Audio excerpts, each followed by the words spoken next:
Hi, everyone. I'm going to go ahead and call this meeting to order. It's 6:04, August 26th. How about our new, would you like to lead us in the pledge? Commissioner Allen won't be able to stand due to an injury.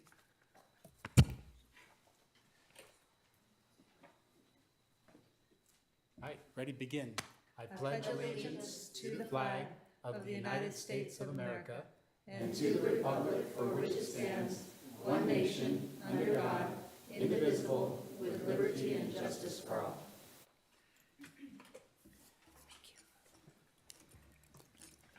Okay, can we have roll call, please? Commissioner Dozier.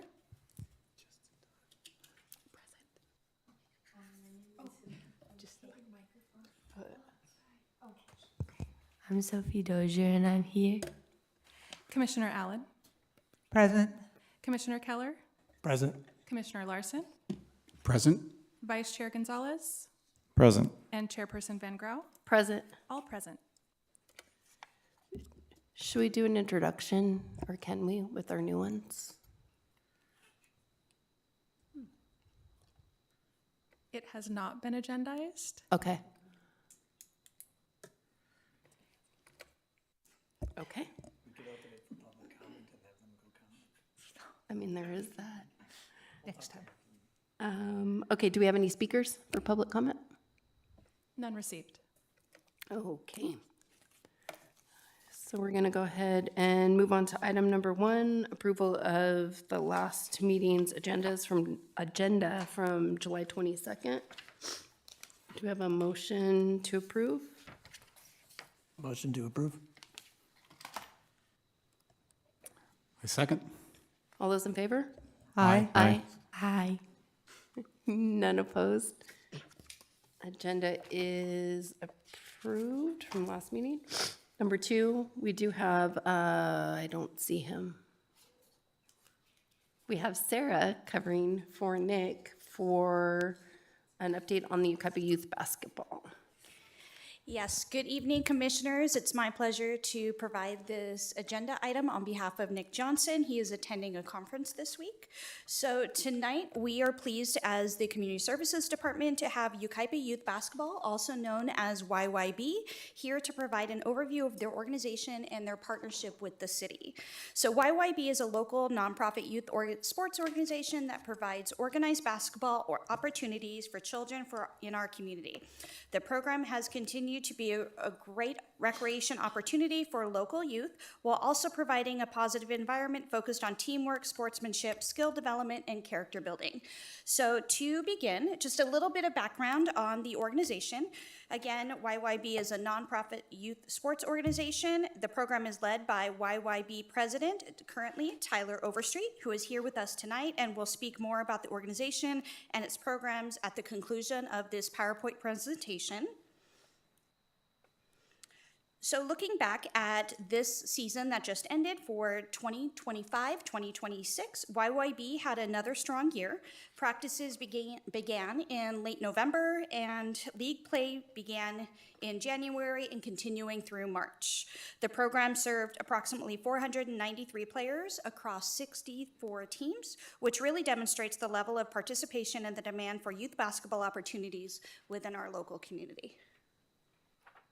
So to accommodate that participation, YYB utilizes several facilities throughout the community. These include Yucaipa Community Center, Yucaipa High School, Mesa View Middle School, and Oakview High School, also known as OVEC.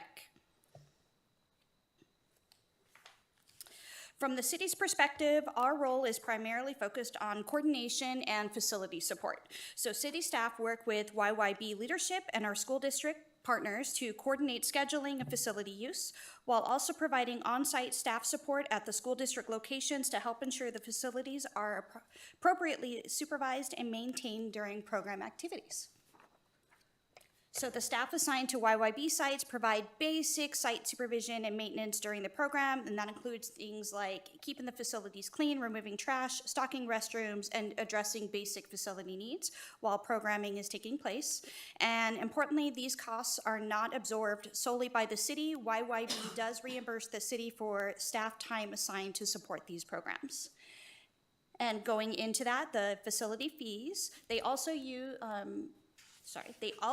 pay facility-related fees for city facilities. That includes the Yucaipa Community Center Gymnasium, which is currently rented at a rate of $15 per court per hour by the organization. At OVEC, YYB also pays for the outdoor lighting and use during their weekday practices.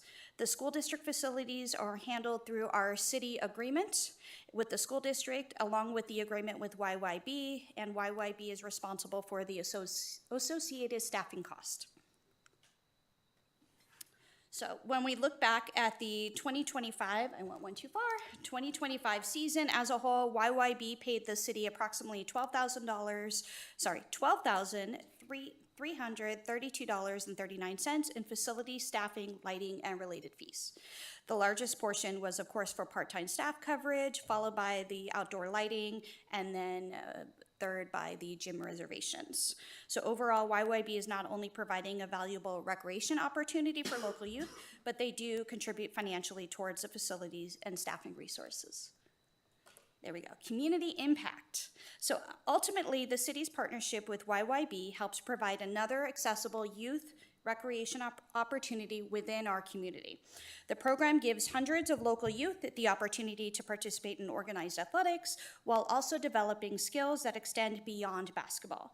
These include teamwork, sportsmanship, discipline, and character development. YYB is currently accepting registration for the 26-27 season, and residents interested can reach out to YYB through their website, which is yucaipayouthbasketball.org. So, and with that, rather than let me continue to speak about YYB, I'd like to turn it over to Tyler Overstreet to share a bit more about the organization, the programs, and what we can also look forward to in the upcoming season. I feel like the whole board can come down and support, if that's okay.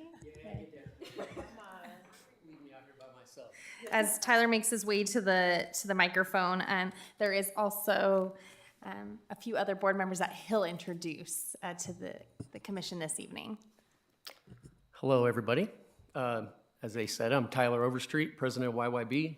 Here I have Ricky Patterson, vice president, treasurer Ryan Kearns, and this is Jackie Overstreet, my wife, our social media chair and board member at will. A couple things I want to say about the league that wasn't said already, which that was a lot of the stuff I wanted to talk about, but also with our referees. We hire kids from the community, high school kids, grade school kids. We have 13, 14-year-olds that do our first and second grade division. We have a training program that we run for 10 weeks before the season starts, where we show them, how to be referees, what calls to make, how to deal with, the crowd and some parents that, get a little crazy, stuff like that. So that's another thing we do that I don't think a lot of other leagues in the area do.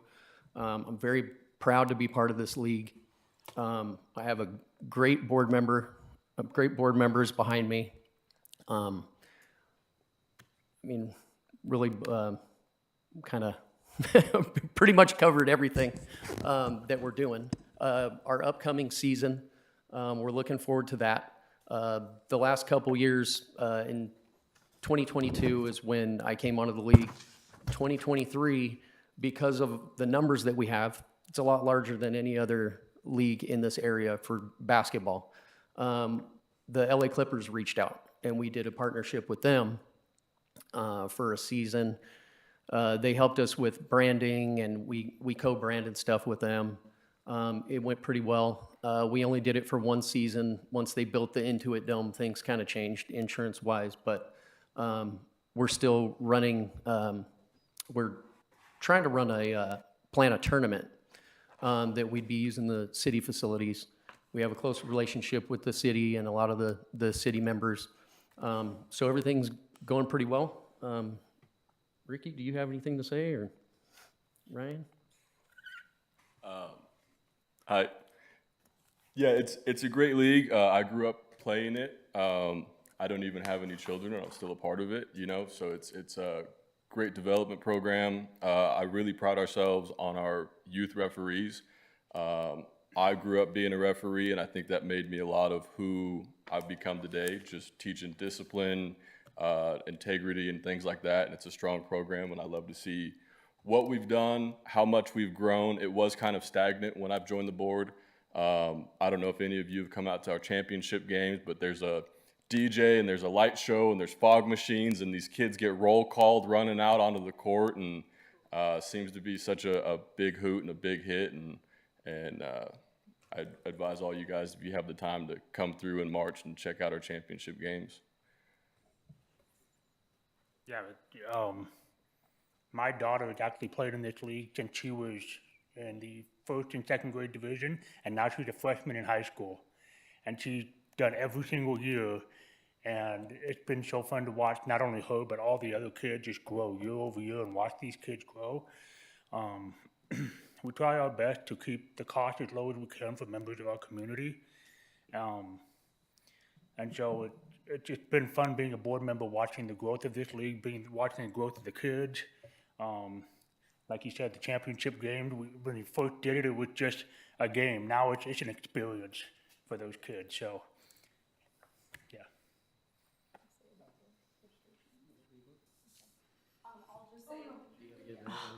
Not the little one? Okay, sorry. I also wanted to add that we are actually from San Bernardino. We've been here for about 10 years, but coming from another community that doesn't have this, it really shows how important it is to have it here. Like, we have seen the difference. And then I also wanted to add these numbers here, so 493 players, we've only had our registration open for 3-4 weeks now? About 3 weeks, and we're at about half that already. So year over year, since we've been on the board anyways, it's just continued to grow. So that's all. Well, I have a question. Do you have capacity to grow? Do we have, court space that would allow you to grow? And if so, by how much more growth do you think you can handle before you'd just have to close the It's getting registrations? pretty limited. Where I've talked to some of the city members about it. I haven't been in city council yet, but we are running out of room, and if not already. When we first came onto the board in 2022, there was one travel ball program for basketball. Now there's 7 or 8. All those travel ball coaches come back to our league and coach, and we kind of work with them and use it as kind of a farm system. To see all the kids that are, I don't want to say available, but the kids that play that are interested in travel ball, they get to see, the parents get to see what coaching style they like, or how they're treating their kids, or, it works very well with that. So with that, we have an agreement with the travel ball teams that during our season, they kind of go dark on travel ball and they focus more on YYB. So the talent in the league has grown, the numbers have grown, and the courts have not. So we are running out of room, and we could definitely fill them if we had them. You mentioned, President Overstreet, that you met with staff to talk a little bit about some of your wishes or hopes or desires. This would be the opportunity to speak to the commission about those should you wish to, but there's... My whole dream plan? I would like a new building or something added on. We could use at least 8 more courts.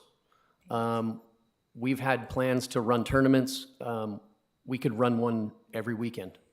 We would have thousands of people coming into the city, going to our restaurants, going to our stores, and then leaving at the end of the weekend, and everything would be back to normal during the week.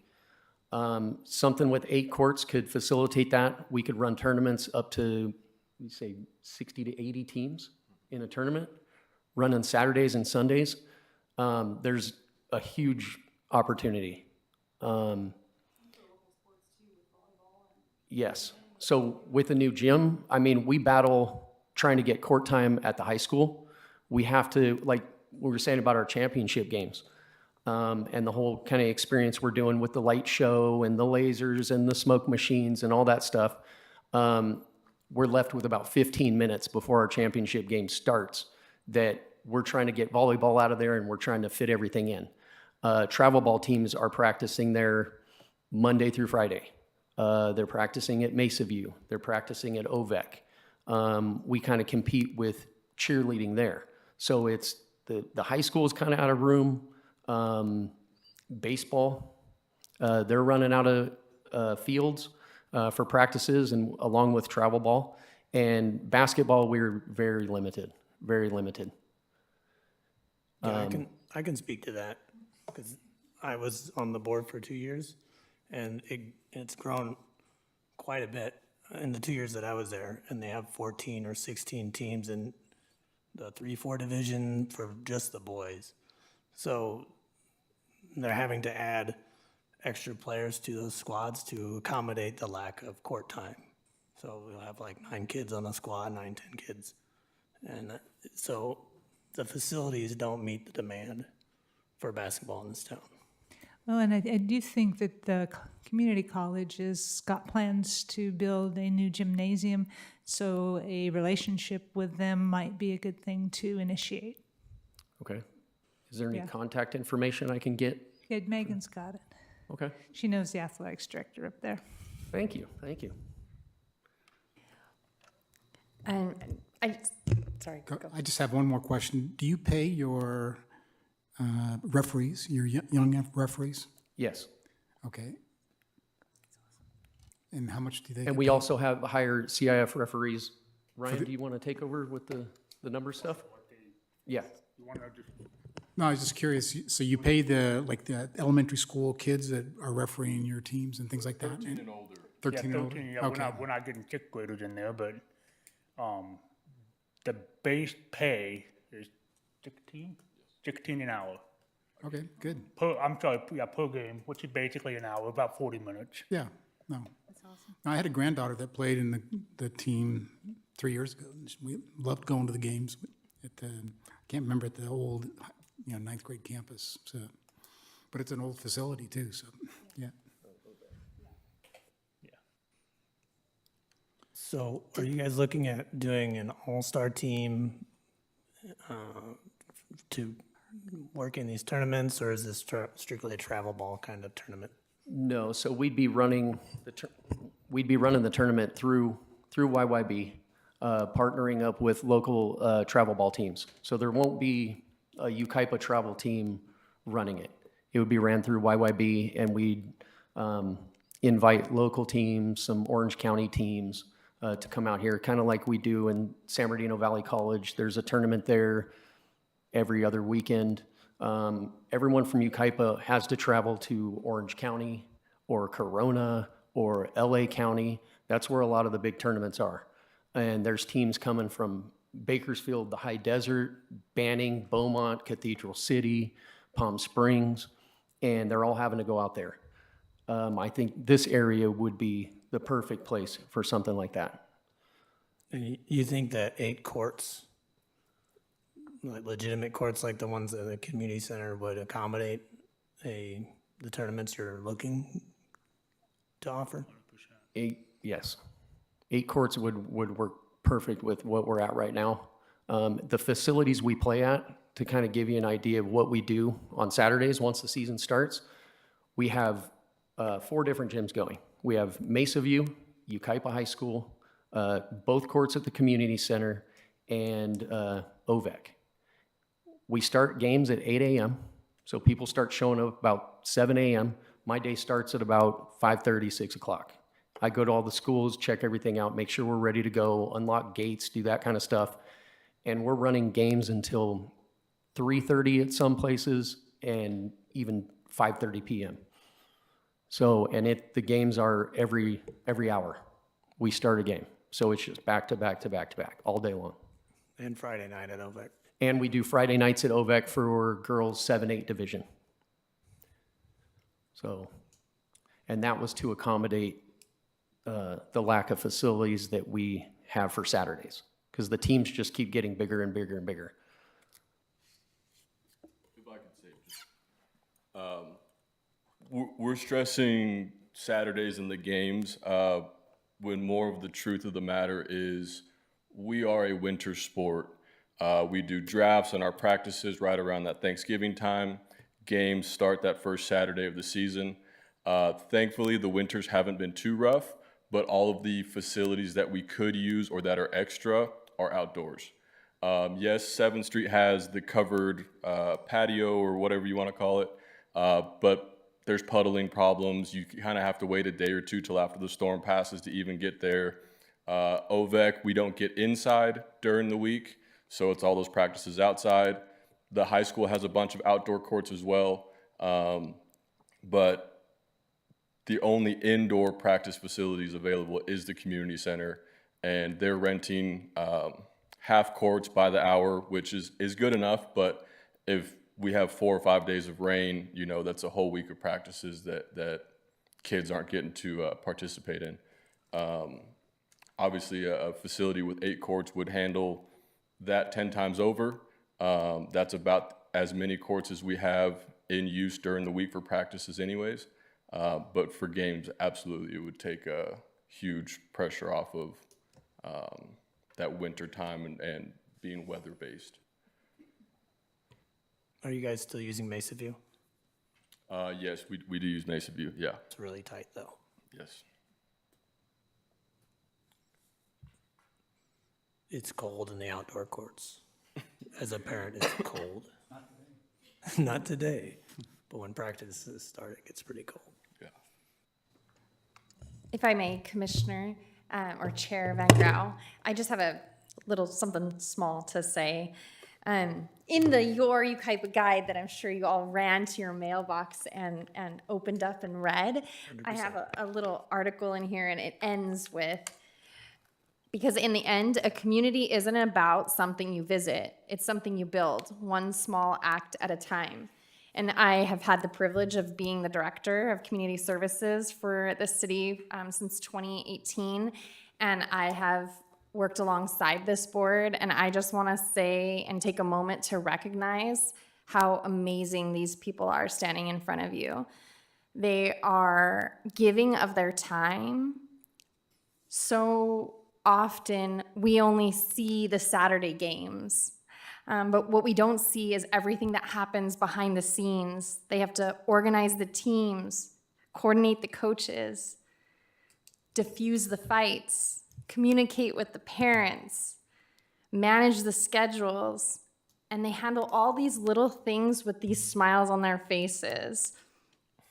It takes an incredible amount of time and patience and commitment, but yet this board continues each year to get better and step up, and it's because they genuinely care about this community. And this is what makes me love this community so much, is the people that are here and that give back. Yucaipa Youth Basketball gives so much to our students, our kids. They teach them teamwork, discipline, commitment, sportsmanship. You learn how to lose. You learn how to win. You learn how to handle disappointment when you become a ref and parents are yelling at you that your call was wrong. You learn how to be a part of a team. And all of those things are what's going to help our youth become people like all of you here in this room, people that give back time to their community to continue building friendships and a sense of belonging.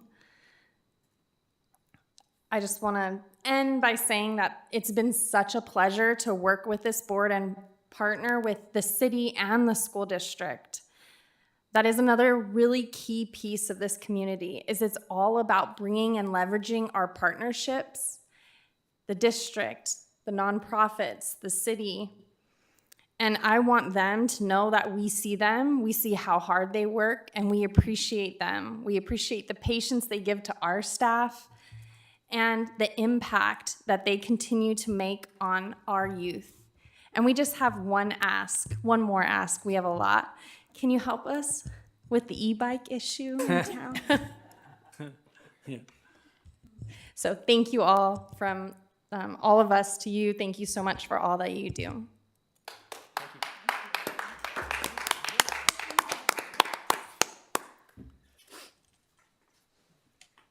Can you guys stick around to take a photo with us, please?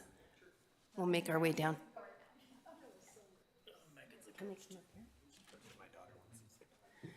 Megan, can they come up here? Because she can't. We'll just surround you.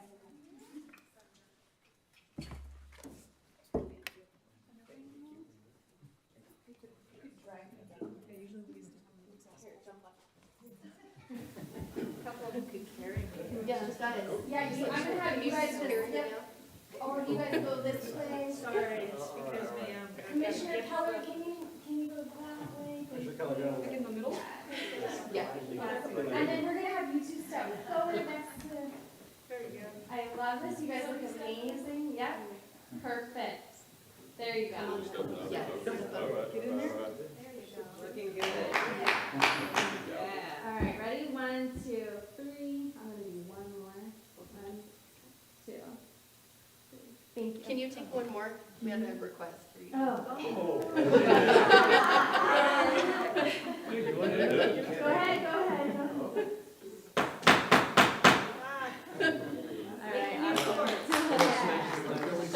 I appreciate that. Thank you. Thank you, guys. Thank you so much. Thank you. All right, Joel, see you.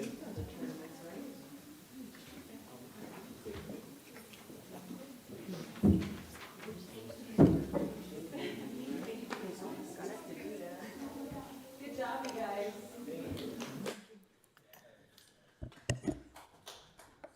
Okay, so we have item number 3, which I believe is Sarah, for the Yucaipa Calamasa Joint Unified School District Summer Lunch Program. Yes, Wrap up. thank you. And so to transition from one partnership to another, we are pleased to introduce just 2 very amazing individuals from our partnership with the school district. And for over a decade, it's been my pleasure to work with both of them alongside their other co-workers with the school district to provide free summer lunch meals to our local youth in our parks. It's a partnership that really demonstrates the value of what Megan previously mentioned of city and community organizations working together to support our local youth and families. So rather than me provide all the program details myself, I'd like to turn it over to the team who are closest to the program, Miss Liliana and Miss Ann from Nutrition Services. They are here tonight to share more about this year's program, including the highlights and the impact that they are seeing in our community. So I turn it over to both of you. I'll give you the clicker and you can share about the partnership.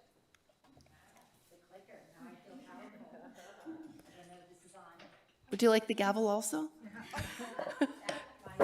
Earn my power skills. Crazy. Commissioners, how fabulous it is for us to be here. My name is Ann Van Dam. I'm the Director of Child Nutrition. Liliana Montenegro is our nutrition nutrition programs manager. We changed her title because she does so much for us. So we call it Lunch in the Park program. We've been, I think our slide is up there. We've been doing this for 10 years with the city of Yucaipa. What a wonderful partnership it has been. We just started out with a thought to be able to provide the lunches for our children in Yucaipa because in 2016, by government, the USDA regulations and rules for summer feeding, we became eligible. And that was a really wonderful thing to be able then to offer meals in our parks. So here we are 10 years later, and a little report for this past year in our summer. So we start in June 9th, and we continue through July 17th.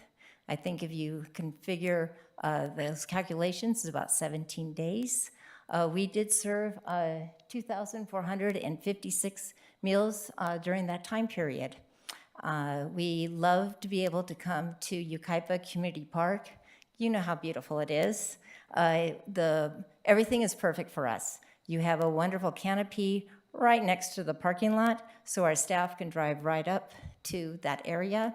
They set things up, they put out little flyers and balloons and whatnot, not really balloons. Well, we would like to do balloons, but we do flags. And make sure that the community knows that we're there. We do hot meals, cold meals, and for the most part, this is done through the USDA. It's a very weird name. It's called the Seamless Summer Option. But because of that, we are able to get reimbursed by the federal government to provide these meals to our school children, to all of actually the youth 18 years and younger to Yucaipa. And Liliana is going to give you some more details. Let me lower this a little bit. Alrighty. So yeah, as Anne had mentioned, we've had this partnership now for 10 years, and I've also been with the district for 10 years now, so seeing it from the beginning, there's quite a few highlights throughout the years. Of course, I'm going to highlight this last summer. Of course, we have continued participation from families that are coming from the community, and it's been really great to see kiddos come in with their families in a stroller, and then the next year they are walking and talking and really just growing alongside our program. So it's been really neat to see that a lot of returning families really do love this program. I've also seen, or we have seen, shall I say, a lot of new families also come out. We had a lot of homeschool cohorts that happened to have a meeting happen at the same time and had just gotten a word of what our program was, and I had a lot of conversations with them, and they saw a lot of great meaning with this program at that park. So it was really great to have that connection there to continue to extend further into the community. Along with that, we've had a lot of positive feedback from families. Of course, Yucaipa Community Park in itself is just beautiful. As Anne had mentioned, there's a lot of great shaded areas, and as you saw maybe in the last slide, we had a lot of parents bring, of course, their little blankets and had a really fun picnic day. And for those that want to stay local, it's a great place to go. You know, you have food. I'll talk a little bit about the entertainment in a little bit. And then of course the shade and a park that the kiddos can have right after meal service. So all in all, it's just such a great place. So also we've had the entertainment portion, which is a lot of collaboration with community partners that we've established throughout the years, which was Healthy San Bernardino County Superintendent of Schools. They had nutrition education, as well as San Bernardino County Department of Public Health. They would come in. We had dental screenings, all things that the community can really make good use of in the summer. We've also had our local farmers from Old Grove Farms come out from Merlin's and provide some agriculture education. So all in all, it's been just really good for the community to get a whole scope of wellness in the sense of nutrition, agriculture, especially in Yucaipa. We're really huge on agriculture here, so it was a really great partnership there. So all in all, that's the great feedback that we've had throughout the years, and we're really appreciative of the partnership and the ability to use the facility of the beautiful park of Yucaipa Community Park, of course. So yeah, we have just a few opportunities hoping for this next year, continuing to expand our efforts in the social media promotion, of course. That way our whole community can see exactly what's going on. We could have some more homeschool cohorts come out, or other schools, or just family members that may not even be in a school age setting. As Anna had mentioned, it's 18 years and younger, so we're feeding a lot of little ones as well, of course, and just having us in your guys' activity guides is always appreciated. And just, yeah, overall, we really appreciate it, and it's been a really great program throughout the years. That's all we have. If I may, commissioners, may I ask them a question so they can share additional information? What can this commission do, or what can they advocate for to help provide additional resources / presenters for next summer? So we have in the past had a lot more, thank you, Liliana, I'm taller than I think, a lot more partners to help with various activities. I mean, let's let's face it, the families that come out, the place is really great and the meal is wonderful. But when you let them know that we have a little games or activities, we focus on nutrition education, but there can also be a lot of other different activities, just volunteer folks, maybe YYB. Oh, they're not here anymore, darn it. Maybe YYB, Joel, maybe you can let them know to come out and have like a little basketball, just even just bouncing and throwing the basketball, just touching a basketball might be something new experience for these kiddos that come out with their parents. They don't need to be, we all know it can be very warm, but we serve generally at 11:30, so it's not too hot before the day gets too hot. But just some more activities, that's a real pull for these families who, many of them don't have the funds maybe to go down to the beach every week, and they're a little bit more stay in the community, and if we can provide a little bit more activities, that would be lovely. Some of our partners, their resources in our current environment isn't as robust as it was before, so that's an area that we're challenged with. We do have a wonderful partnership, as Liliana mentioned, with our local farmer hub, and the superintendent of schools, the county schools does still have their program. We're hoping that those nutrition education programs are super fun because they are, believe me, they're fun. Okay, I know it's education and it's nutrition, but they're a lot of fun for the little ones. But I love it when we're able to also just put out just some plain good recreational activities. You're serving right around the same time that the soccer is registering. So as partnerships go, I think that they would be probably the most eager since they're trying to get kids to join.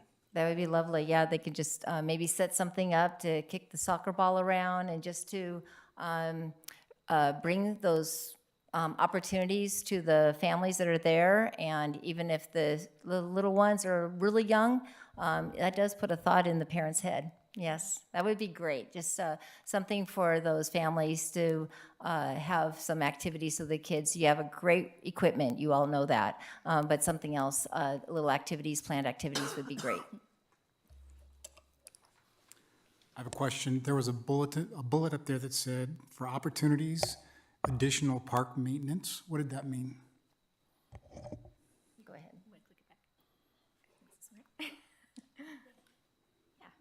Alrighty. So we did have just a few days where the trash was a little overflowing because participation was a little bit higher, let's say. So the opportunities of maybe having those facilities being cleaned a little bit further, perhaps on those special days that we would have, but we still appreciate it nonetheless. But I know that our staff had some days where they were actually taking some bags and cleaning up the trash from the day before, so. Okay. Is there a cost to the city to do that additional trash pickup or anything like that on those days?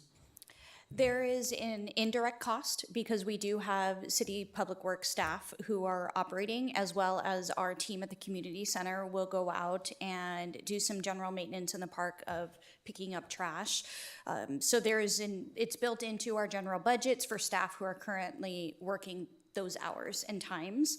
Another thing to note is, as the nutrition program is also growing, so is park usage. And so I'd like to also note that our shelters, if they're not reserved, are first come, first serve. And so they're actually utilized quite often. And so we reserve the shelters that are closest to the community center at lunchtime. But before that time of when they operate at 11 a.m. to after they leave after 12:31, it's open for usage again. So we have seen that there were days where not only was the lunch program seeing an abundance of people, but there were other visitors to our park before and after lunch being served. And so we are also taking that into account, trying to figure out if we can predetermine some of those dates to get some extra help. Right. But to answer your question, it's an indirect cost, not a direct cost that is added in addition to their services. Okay. It makes a lot of sense because it's the sort of thing that generates a lot of trash So, like we do for festivals with temporary trash cans, that kind of thing might be the way to go. That was going to be my question too. How much do those cost? Like what kind of cost impact would that be to have a few more extra set up during their period? Again, that just goes back to the indirect cost of having staff set that up, because those are typically resources that we keep on hand. Okay. Do you post a yes, we menu? can do that. Let people know ahead of time, like if you're doing like a barbecue, like, oh man, we're coming to that one. And then you can anticipate. Spencer, you read my mind. My poor staff, they're like, oh, please, Ann. I love those barbecues. We do post a menu. It actually is a requirement. And we also have banners that we provide the city to post, both in English and Spanish, just to announce the days and the times that we're there. Okay. And are there any dietary restrictions that you accommodate?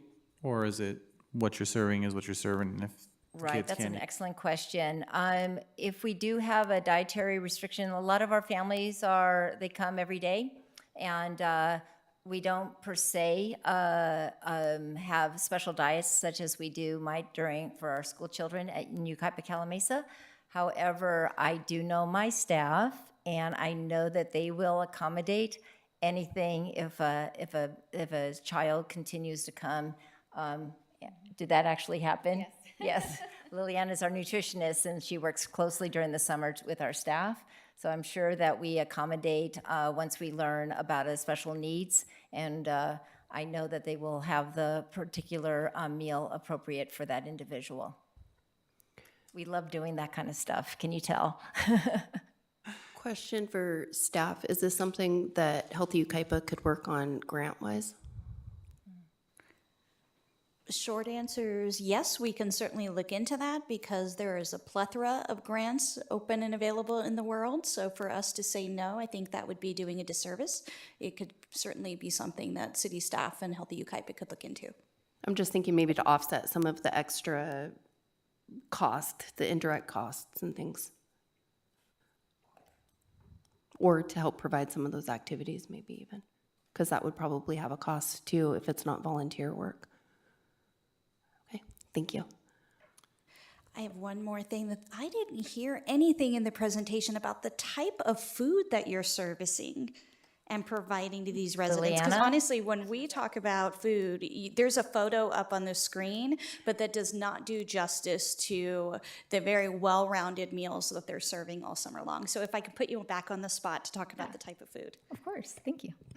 As I had mentioned earlier, we work really closely with our local farmers. So local farmers mean local produce, and a lot of local produce is a lot of the good stuff you'll see. Of course, we like to highlight that. We're super huge on farm to school, so we'll have all kinds of berries that are available, the blueberries, the blackberries, the strawberries, all that good stuff. And I like to talk about fruits and vegetables first because that's always my prime thing. And then aside from that, you'll see those are scratch-made turkey grinders, which are really good. We always have a vegetarian option available to kiddos also, which is usually the things that they like. It's really hot, so we'll always have a pack of, a smoothie, a string cheese, crackers, just to get to those little ones if they're 2 or 3 years old. That's like right up their alley. We also have like Tyson chicken sandwiches. We have different Bosco pizza sticks, things that the kids love. So we also provide like chicken nuggets with smiley potato fries, which is a fan favorite all across the way. And that's kind of what that looks like. We rotate some items depending on what it looks like for that week. And yeah, that's a little bit of our menu. And even on the warm days, we have mastered providing some frozen pops, some 100% juice, or would you call that 100% juice? But it's actually like chopped mango and pineapple. They're delicious. A little tahini is thrown in there. They're absolutely wonderful, except for the little ones. They call that spicy pops. But little things like that. Because we are a small program, we're able to do some really, I feel, very special things that maybe some other school districts who are servicing their local communities don't really have the ability to do. Also, in this program, we do have the ability to run out of food because, of course, it's kind of an open bell, lunch bell. And I can proudly say that we have never ran out of food, and if we are close to it, our staff will call us and say, bring more food, and we do that. So we're very proud of being able to say that we have never turned away a family with children. On the opposite of that, what do you do with the excess food? If you had too much, or are things individually wrapped, or? So if it's our cold food and we can document that we've kept it at the proper temperature, we mark it and we can use it for one more day. Other than that, if it's the hot food items, we do have a program in which we provide our edible food to, is it Helping Hands right now? So we provide that. If it's a volume that is purposefully can be reused, if we just have a horrible day, let's say, and nobody shows up and we have, let's say, 50 servings left over, which really doesn't happen. Typically, we have maybe 10 servings left over, and when that's the case, it really isn't serviceable to save it, and that is thrown away. I'm glad to say we don't have those horrible days. These are wonderful questions. I really appreciate the dialogue and to be able to share our success story collaboratively with the city and the Child Nutrition Department of the school district. It's just been a pleasure and an honor to be able to come here and talk to you about our program. Thank you for being here Thank you. All right. and for the work that you do on that as well. Thank you so much. Mutual. Thank you. That concludes our report. Okay, thank you. Okay, so we have Elise up for our Autumn Fest update. Yes, good evening, commissioners. Thank you, Sarah. I am very pleased to give an update tonight on Autumn Fest, which will take place on Saturday, September 26th from noon to 9 p.m. in Uptown Park, or Uptown Yucaipa. And we're about 30 days out from Saturday, so we are fast approaching. And I'm just going to go over a few of the highlights of the festival. And I'll start off with the entertainment this year. We have, of course, our local YHS Marching Band and Color Guard that's going to kick off the event, as well as the Yucaipa Dance Studio. North Benched Band, they're also local. They're a jazz funk mix band. Our San Bernardino Teen Music Workshop. And then before our tribute band takes the stage, we award our car show participants with top 10 and best in show. And then, of course, closing out the evening is Ridin' the Storm Out, who is an REO Speedwagon tribute. And then, of course, all these performances are held at the YPAC Outdoor Stage.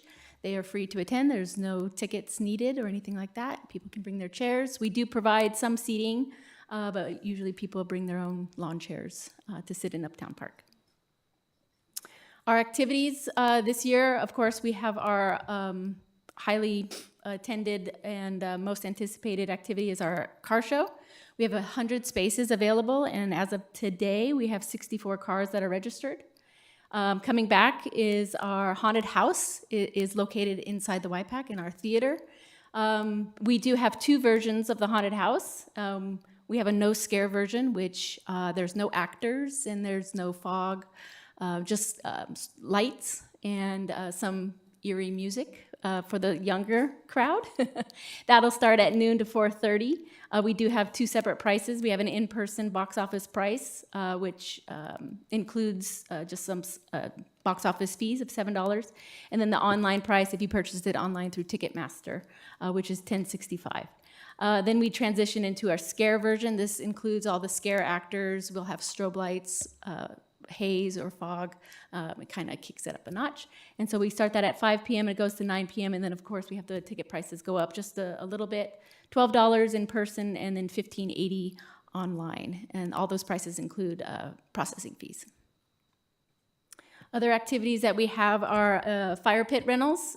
We do have a set of fire pits. I think there's 5 or 6 of them. We set them out in Uptown Park. Anybody can reserve them. They're 2 hours, and it's seating for up to 6, and even it includes some s'mores. So families are able to gather around the fire pit for a couple of hours and enjoy some entertainment close to the stage. We have the time slots 4:30 to 6:30 is $75, and then 7 to 9 p.m. Is $100, and that's mainly for our car show and tribute band entertainment.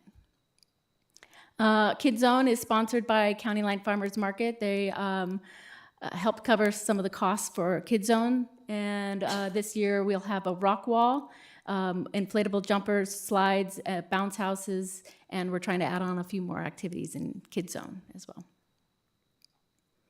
Our vendors are food, drink, and shopping vendors. We have a total of 95 spaces that cover the footprint of the festival. And registration opened yesterday evening at 6 p.m.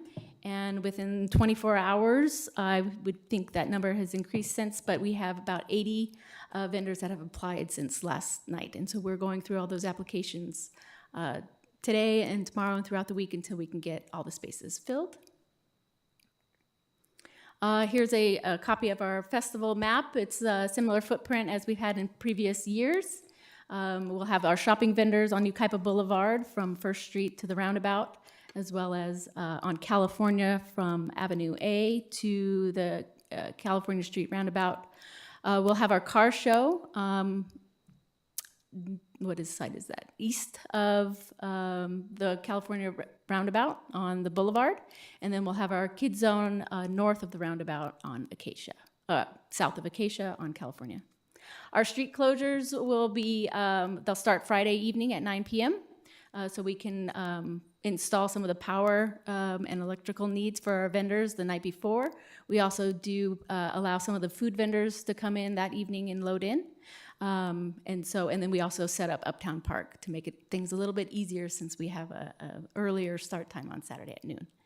The roads will be open just before midnight on Saturday, and so everything will be ready to go Sunday morning for all the businesses and Sunday normal traffic. This is some of our current sponsors and partners that we are working with. Christ the Redeemer Church, they provide us with volunteers throughout the festival that help maintain the trash throughout the festival, so they are very helpful with that. We have a few of our youth advisory committee members who are volunteering this festival as well. Bringing back the Yucaipa High School Community Service Club. They are wonderful to work with, I will point that out. They have volunteered at almost every festival since last Autumn Fest. And so it's really great to see them come back every year. Some of the students, this is their third or fourth festival, and so they come back eager to volunteer at them, and we're happy to have them. And then, of course, we have our partnership with the Yucaipa Valley Chamber of Commerce. They help also promote the event and share it with their members.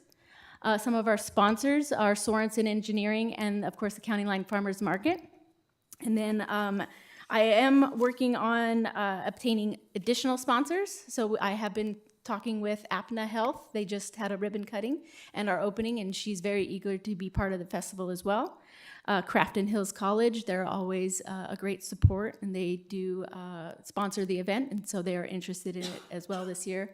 And some of our uptown restaurants like Rebels is also that I've been speaking with. So I am continuing to reach out to sponsors to obtain additional sponsorships. And then this is just a overview of the approved budget that we have for Autumn Fest this year. We have approved expenses of $50,000 and then a revenue to match the expenses of also $50,000. And I am available for any questions that you might have. What type of volunteers do you still need typically? Scarers? I'm sorry? Scarers? We do. we have scarers are actually a very popular volunteer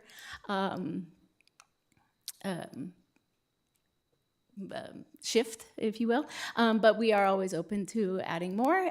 We have Kid Zone attendants to help take the tickets at each of the attractions in Kid Zone.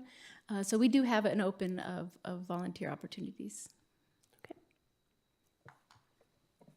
Are you going to be doing a cruise this year too? No, that was the Friday night. It's gone. So the car show will be there, but they'll just stay stationary. Correct. Yes. Yes. I'd recommend you add a dunk tank to the kids zone, and you can put either Megan or the members of the board up there. You know, get some revenue. I think I heard him volunteer. Oh, I'm pretty sure that's what I heard. I'd absolutely take the tickets and watch them throw the ball at you guys.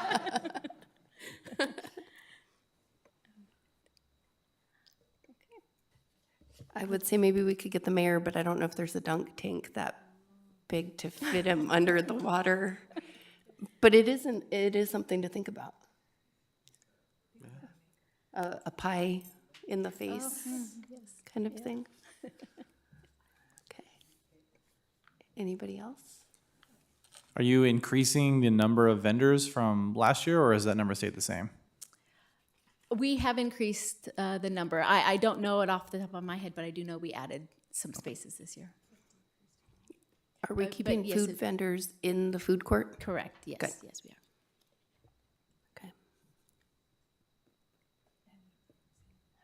We did decrease the number of food vendors to keep them in the food court instead of overflow into the Yucaipa Boulevard. And what was the reason for not having it 2 days, but only having it 1 day this year? I don't, sorry. Last year, in 2025, the council decreased the budget for Autumn Fest, and so this year's budget was a rollover budget, and 50,000 is what we needed for 1 day, so we couldn't afford to add another day, and we're doing the best that we can with the resources we have, but we're trying to see some adjustments. Like with increasing vendors, we want to see what it looks like in the end with revenue, because we know that the businesses in the uptown really want that Friday night back. In addition to the budget cut, we have had a lot of problems on Friday nights with teens. And in 2024, there was just a lot of teens that came like after a football game, and it ended up being an atmosphere not that we wanted. It wasn't this family atmosphere, and so we were working to combat that. Yeah, because from inception, it's always been Friday, Saturday, so it's kind of sad to see it kind of diminishing, but there's a lot that's diminishing in terms of community services. So that being said, hopefully we can bring it back.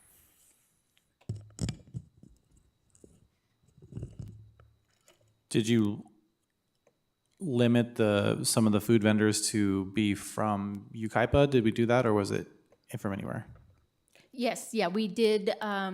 We held half the spaces for the first 24 hours, so we do have Yucaipa-based vendors in there, yes.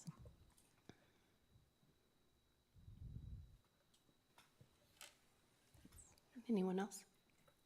I have a question. Sure. When do you start gathering volunteers? That is a very good question. I try to start gathering them as early as possible to make sure that we have enough coverage.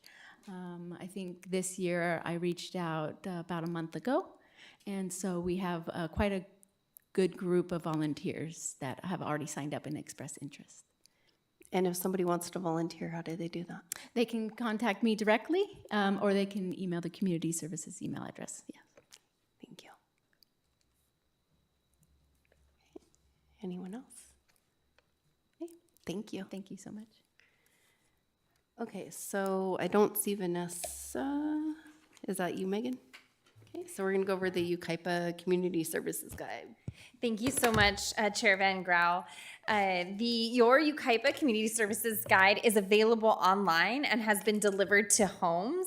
I will put the magazine up. The cover page is one of our wonderful festivals, and it kicks off our fall season because that's what Autumn Fest was made to do, was to celebrate the autumn. And so the back you'll see is a picture of Winterfest, and that celebrates the beginning of the Christmas season, and it is the Saturday after Thanksgiving.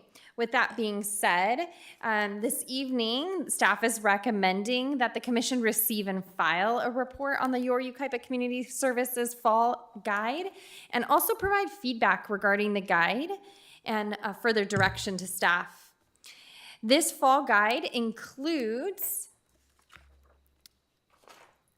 the YPAC, an opportunity to rent it, community services programs, classes, activities for children, teens, adults, and seniors, as well as information about our youth sports leagues. I'm cracking up because I'm holding it like I'm reading you guys a story. I'm going to put it down, and I'm going to bring your attention to the screen. Like I said earlier, the guide is delivered to 23,000 homes in Yucaipa, and this year's edition had 16 pages. The total cost for the publication, as well as mailing it to the homes, was $13,700. This concludes the report, but I'm happy to answer any questions that you may have about this item. Was there a question about instead of 3 times a year, making it twice a year? Yeah, the department is evaluating ways to save money. And so staff did research the cost. And then in addition to researching the cost, we also sent out a survey to say, community, do you want this guide? Do you like the guide? Do you use the guide? And if you do, what do you use it for? The number one response so far, the survey's still ongoing, is news and events. They want to know what is going on in Yucaipa. And number 2 is the special events. And then I think the third was like a mixture of all the classes. And so as I transition into the classes, the biggest thing becomes, how do we market the opportunities that we have available to Yucaipians? And so we talked about senior classes, youth classes. If we don't send this out in the mail, how do new residents know about it? How do people get the information? We live in a digital world, and so a lot of cities, as well as ourselves during COVID, we didn't distribute the magazine. We instead did everything online. And as we phased out of COVID, we saw a significant decrease in the number of participants. Once the magazine started going back out, we saw an increase in that. So that's one of our commitments to our contract instructors that provide these services, is we're going to mail this to 23,000 people. It's available at all city facilities. And we so far have seen the community respond in the survey that it's a useful tool for them. I think it's beautiful. I think that this is one of the nicest laid out. So who's ever doing it is doing a stellar job. The youth sport list is comprehensive, and I think it's going to be very valuable for members of our community. I think the more that the community services can do this, I would advocate for keeping it and continuing to send it out to our community. Thank you. It shows that we value community services and community events. And I do want to just piggyback off what you're saying really quick. I want to, the fact that you brought up that it looks different. It looks different because we have really great staff. We have a marketing team. We used to outsource this. We would provide this to a company and they would build the guide, but they didn't know our residents. They didn't have the connection of, we want the picture from here. We don't want the stock image. We want people to say, that's my daughter on the back. You know, I was there, I'm at that fire pit. Anyways, with that being said, we have a really great team that's talented, that is continuing to evolve and watch the trends and listen to the community. I want to pull out point out, there is a member in the audience this evening, Christine Muller, and she mentioned, I think I don't know if it was a few years ago or not, like, why isn't the trails, can we get the trails, take a hike in there? We want to get this information out. That's what we want to hear. Absolutely, we can do that. We're a partner. We're here to show the community what we have and the opportunities. So now we have the take a hikes, we have the Healthy Yucaipa walks, and we are open to hearing from you, from the residents, from your constituents of what they want to see in here and how we can help provide that. If you dropped it down to 2 per year, how much does that save? Just I cannot remember the exact number, and I'm gonna encourage Sarah, if she remembers it, to say something. I think it was right around $3,000. so it's not that big of a difference. And the question becomes, as I think back into my business class in college, opportunity costs. So if we're only printing it twice a year, that means that the information is most not likely not as relevant, and things change. And so how much money are we actually losing by not updating the information and getting it out? And when I say how much money are we losing, I mean in revenue. I mean in word of mouth, in people knowing what we're doing and what we're offering. Is this one, I know that sometimes you have your Yucaipa photo contest. Do these all get one of those photographs? I got attacked. Do these all get one of those photographs?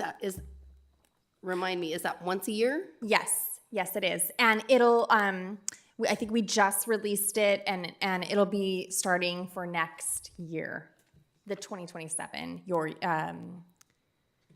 photo opportunity. Gosh, You Capture, that's what it's called. Do we have a theme that we go along with that? Yes, and the theme will be released as well. Okay. Yes.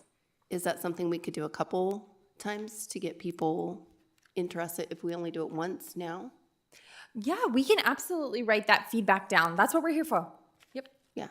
Just because then you have more buy-in as well, because I will say my daughter was on it 1 year just from being at one of the festivals or something. And you're right, when you see, hey, I was there, hey, that's my child, hey, I took that photo, then people are going to be more excited to see it come out.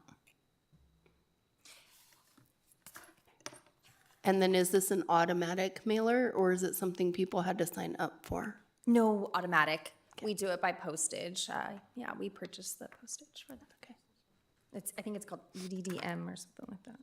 So this is a naive question, but would it be possible, or have you thought about doing advertisements in here or getting sponsors? Not a naive question at all. So, have we thought about it? Absolutely. Are we going to do it? Maybe. And maybe this commission can chime in on that this evening. The reason that we haven't done advertisement in the past is because there are a lot of magazines that you get in the mail. And when you think about the cost to produce this, we really want people to look forward to it and to not throw it away. And so we were worried that if it became a magazine in which there were advertisements, it would make people less likely to flip through all of the pages and more likely to start to just throw it away because they didn't want to see it. Now, we don't know if that's true or not. It was just a thought that we had heard from other residents of, we get all these magazines in the mail and I just throw them away, but I look forward to this one. And so it is an opportunity, and it's a way that we can then pay for it, potentially. Is there a way to get sponsorships for the different festivals early so that, for instance, if we know Sorensen's going to do Winterfest, they can have sponsored by on here, so then people are more likely to want to sponsor the festivals because they know they're going to get recognition? I love that recommendation.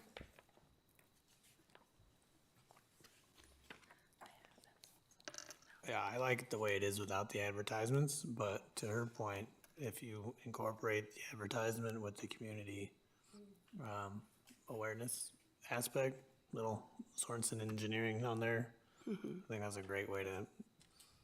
It's kind of like that passive advertising Right. for the company. Which I would appreciate. I like it the way that it is. Another thing, I think the last time we looked at this, I complained about QR codes, and I see them all over the place, and I love it. I really love this publication. I really like too that you have speaking to Trails and Open Spaces having their dates of their upcoming walks as well. And also, if you stop doing it 3 times, for instance, when Healthy Yucaipa does their walks during the summer, they change the times. So you wouldn't want to have the wrong times put on there as well. I think this is the perfect time for me to chime in that I did confirm the research, and Megan was correct. It was approximately $3,000 difference if we went down to twice a year. In addition to one point that, if I can chime in on behalf of Megan and Vanessa, is the marketing team does a wonderful job of keeping the digital guide updated as well. So while the team is working on these months in advance, the digital guide is continually worked on and updated throughout the season. I, for one, think it's an excellent use of taxpayer dollars. I do too. I agree. And I think since there's 4 seasons, there should be 4 publications. That's my opinion. I like that as well. I always look forward to it, and I agree that advertisements could probably come off as annoying, but it could be an opportunity for businesses to put like a coupon, like the last page or 2 could be businesses offering $1 off of a burger or something, you know. They're going to be contributing towards some of the costs of this, and then that in turn is going to generate revenue for them. So that could be an additional thing that we all look for, like, oh, I'm going to learn everything, and then there's also some helpful coupons in the back. So like Dairy Queen during the summer. 100%. And that way, if they annoy you, you just don't read that page. Oh, that's actually not a bad, if it's like not just straight advertising, but like they're offering something to the community, so it isn't as likely to be thrown away. And it's the last page. That would get me. And limited to maybe 1 page or something. Okay. I think something. I like it without the advertisements as well. I do too. I do too. But if it's the last page, I'll just skip it. I think something that would be really helpful for staff this evening is that the commission talk about the idea of advertisement and then provide direction to staff, because we are currently working on the winter spring guide, and I would love to implement change, but I don't want the commission to ever feel that we aren't listening to the recommendations. I'm in favor of Tara's passive advertising notion. I like giving the businesses that are actively sponsoring events the opportunity to put their name on it in a way that it doesn't come off as, you know, coupon-y. I do admit, even if there's like $1 off or something, I tend to throw those away, or I forget that I have them. I'm infamous for, oh, I didn't use that. Sorry.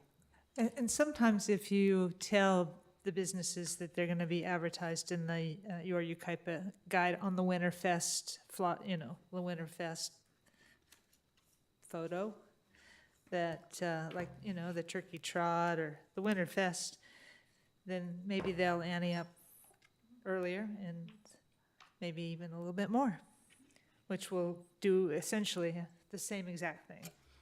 I think too, if we have it in there earlier, we can plan better for knowing what the budget's gonna look like overall. If it's looking like, hey, we got this great sponsorship in early, then maybe we can add an element to it or have the dunk tank. How about, since you do it digital, how about having advertisement on the digital section? Because that doesn't cost anything, right? I mean, then you could update that, or not junk it up, but at least if people are looking at it. I don't know how many, do you have a count on how many people actually look at the digital edition of it? So it makes it easier too. You can have a tab of local businesses or something rather than shoving it in their face. They just look for it, like, oh, hey, look. Do you have data on how many people look at the virtual version? Yes, we do have that data, and we can make it available to the commission at a later meeting and agendize that, bring back all the data based on the guide. Did she get enough direction? So you're wanting some direction. So did you get enough direction? It sounds like passive. No. On the promotional, graphics for the events to include sponsors. Have sponsors get their intention to sponsor in early Yeah. with the enticement that that sponsorship will show in this when it goes out to 23,000 households. If possible.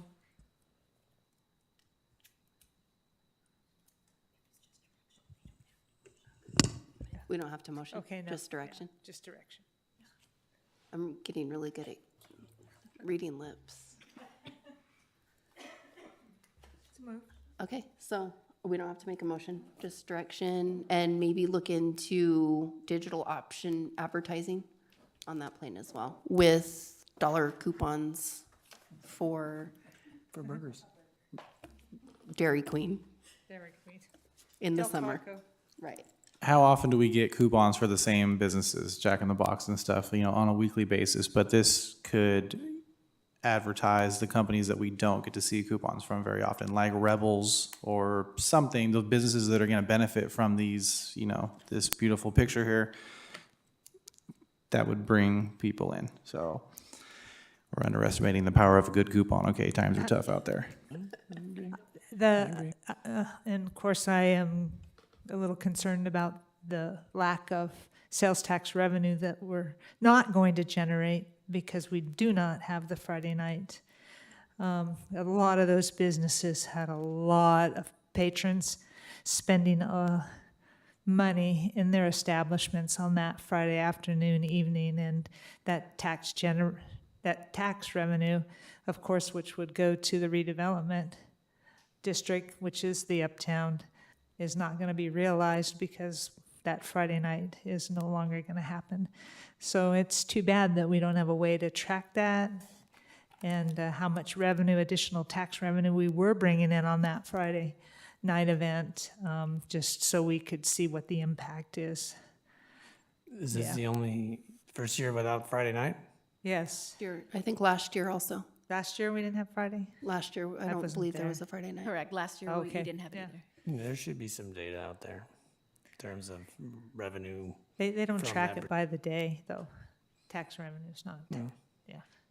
Kind A of, cumulative number will give you a look, yeah. give you a basic idea. I think another recommendation I had for this was opening up another photo contest for another issue. Maybe not all three of them, but having it be 2 out of 3, have a photo contest attached to it. And then maybe the third one can be like local photographer, not a contest, just.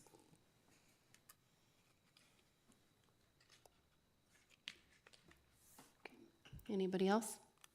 I think if we're gonna do advertisements online, there should be something in this that says, check out all of our sponsors. You know what I mean? Oh, in there, say go online to look Yeah. for Like, save this back. local this- savings or back this something kinda like that. empty. Check out our, Click this QR code. yeah, right. Look at all of our sponsors, and I think that's a Well, good that idea too. support our If we're not community. including it in there, at if least we're have a going to, connection if to we're it. gonna offer online advertising, we need to give them an idea that it's there. Because if you don't, then people won't see it. Great idea. I'm not sure I even see the online one or does it get emailed out as well?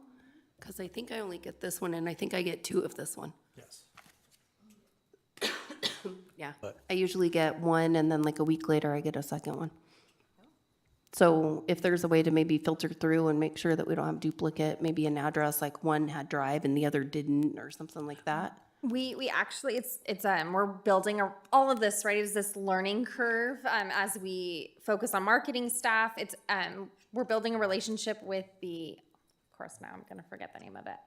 It's the main mail person at the post office. Postmaster. Thank you, the postmaster. And so these don't have addresses on them. If you look in the back, it's the stamp. And so it's up to the mail person to drop them off at your house. So I Okay. think yours really likes you because you get 2. Yeah, there you go. Apparently really wants me to be involved. And what we've done is we've created a relationship with them, and go and pick up all the extras when they're done. Before, we didn't even know that there would be extras and they would just throw them away. We even had a sponsor in this community custom make, I think it was Roundabout Sweets, they custom made cookies of the Your Yucaipa guide, and we brought them to the post office to thank them for, you know, helping us and all that they do. So it was really the power of partnerships. What about also going to businesses? Do they get dropped off at businesses? Because, I mean, let's say, you know, it's the doctor's office and They somebody's. do not. They only get dropped off at residents. The doctor's office actually is a really great one because we have a lot of new medical places in town. And so we'll connect with Elise to help us see if we can drop those off there. Car washes, places where people sit and wait for something. It's not a bad thing to have to flip through while they're sitting there waiting. You know, as another well. thing we were thinking about too was like open house. Like when a realtor has an open house, like if you're moving to a new community, this may be what sells you that house. Yeah. I mean, Sells you on the community anyway. Even if you don't buy that house, maybe you buy a different one. Hey, I think I might have found a typo in here. It says the pancake breakfast is on Sunday, October 12th, but I think October 12th is a Monday. Whoops. We'll fix that on the digital guide. Thank you Okay. for that. Yeah, because I was just going to go put in my calendar.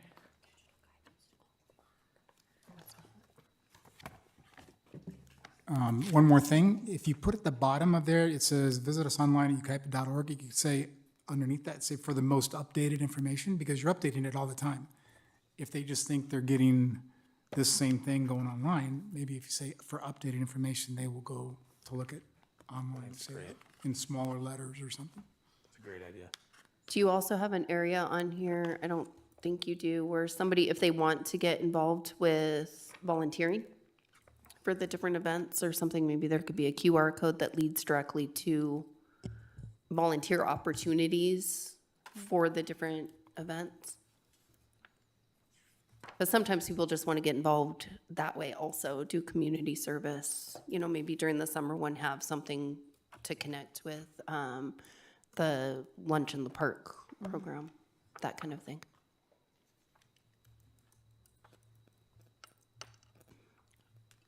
On that note, I think that could also, I know that Family Services is always looking for volunteers, so that could be something too, volunteer opportunities available on their little section that they have for the free hot meals. That way too, you get more community buy-in. Really quick, I did just want to get some clarity on one item that I heard this evening, and it was in regards to the U-Capture. So we do use the photos for the guide, and it's an annual year-long contest, and we promote it all year, and they have to submit by December 1st, and then we host a photographer's reception for the previous calendar year in February, and then use those photos for the guide following that.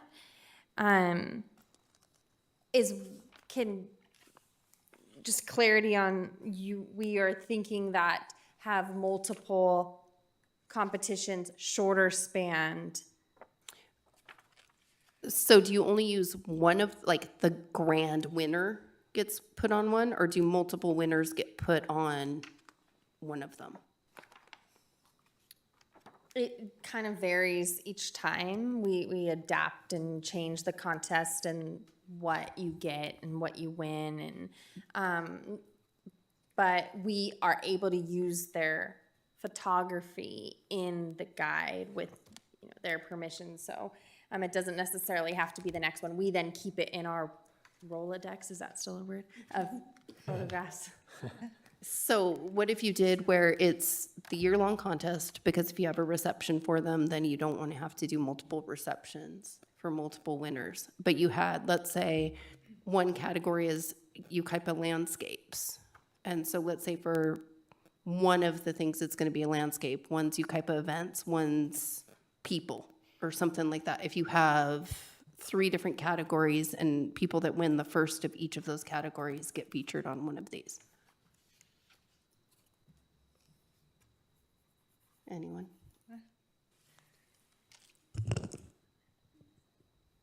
It's more staff time. To choose if it's the same year-long contest? Yeah. What if you had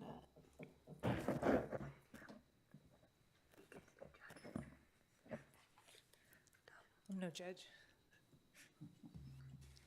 I was just saying, side note, maybe a commission could help judge them. The city council could judge some of them. Who judges them? That's actually a question. The graphic artist. The graphic artist? So what if also to make community buy-in for that, is it hard to make it where the community could vote on them? And it didn't.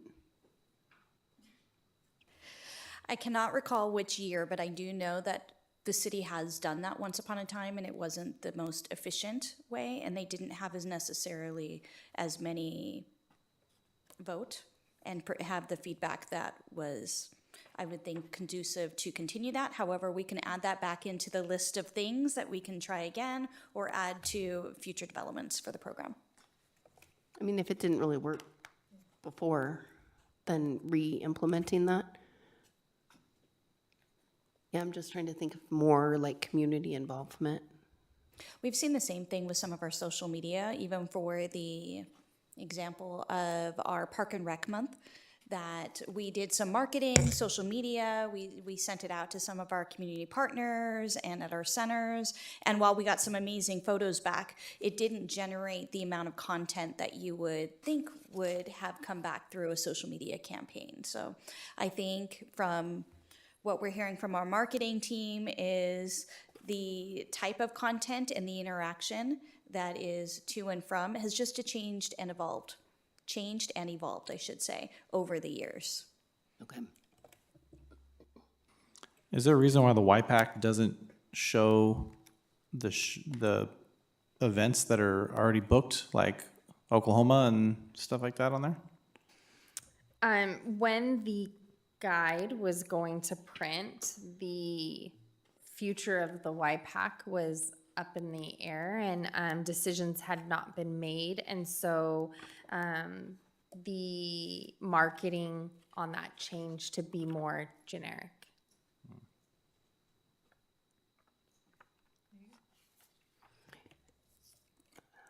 Once that is situated, is that something that can be added back in where it could be? That's on our agenda tonight. Yeah. Yeah. So maybe we can loop back into it on that conversation. Yeah. Okay. Everybody satisfied? Yeah. What do you think? I think it's pretty good because I actually read it yesterday. I think it's pretty cool that they're, sending out information because I don't really find it interesting to read the actual newspaper. So I think, like, visually, this is more appealing. Also, I have one last question. Do you recommend any activities specifically towards teens?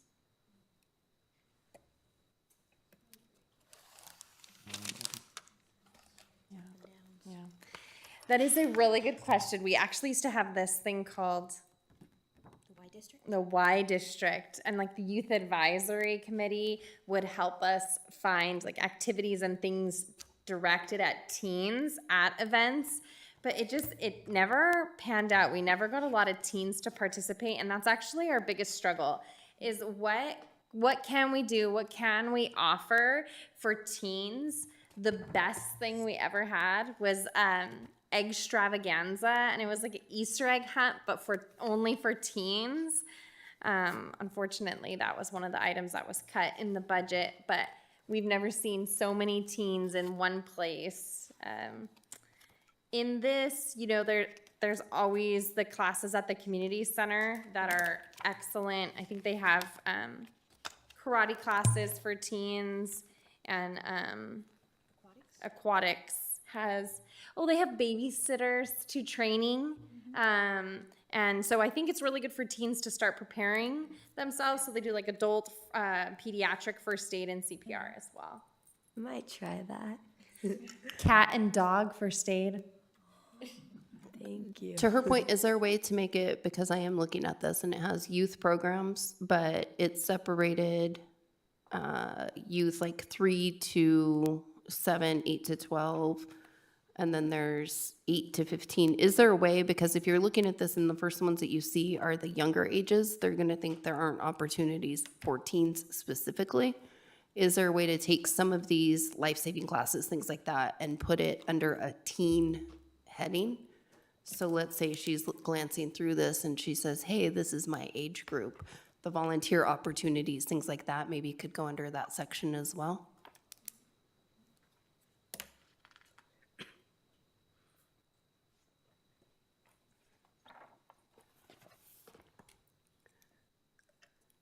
Okay. I think we have, yeah, nailed it. Okay, let's go on to Sarah with our Make a Difference Day conversation. Apologies, I got a little excited there with the clicker. It's not my turn for that item. So thank you again, commissioners. This agenda item before you tonight is at the request of Chairperson Van Grau for discussion to provide a little bit of background and context for those that are not familiar with Make a Difference Day. It is a national day of service, and the city of Yucaipa participated for more than 14 years. They provided opportunities for residents and community organizations to come together through a volunteer service. That is the intent of the National Make a Difference Day. However, as part of the fiscal year 2025-2026 budget process, the City Council discontinued funding for a city-sponsored Make a Difference Day event just due to the city's financial condition, not because it's not successful. It just takes budgeting to take care of these types of programs and services. So as a result, the city will not be sponsoring an activity or event in 2026, and city resources cannot be used to support or coordinate an event. That said, the commission may choose to participate in or help coordinate community-led activities as long as these activities do not require city funding, staff time, supplies, or equipment. And with that, I turn it over to Chairperson Van Grau and the commission for further discussion. Thanks, Sarah. Chairperson Van Grau, sorry to interrupt. We do have public comment on this item. Okay. We have Christine Moeller, followed by Steve Franken. Who wants to go first? Oh, they're coming up together. We're kind of, yeah. Well, we're kind of like not general public when we're talking about Make a Difference Day, but if we have to be general public, I guess we can just be kind of general.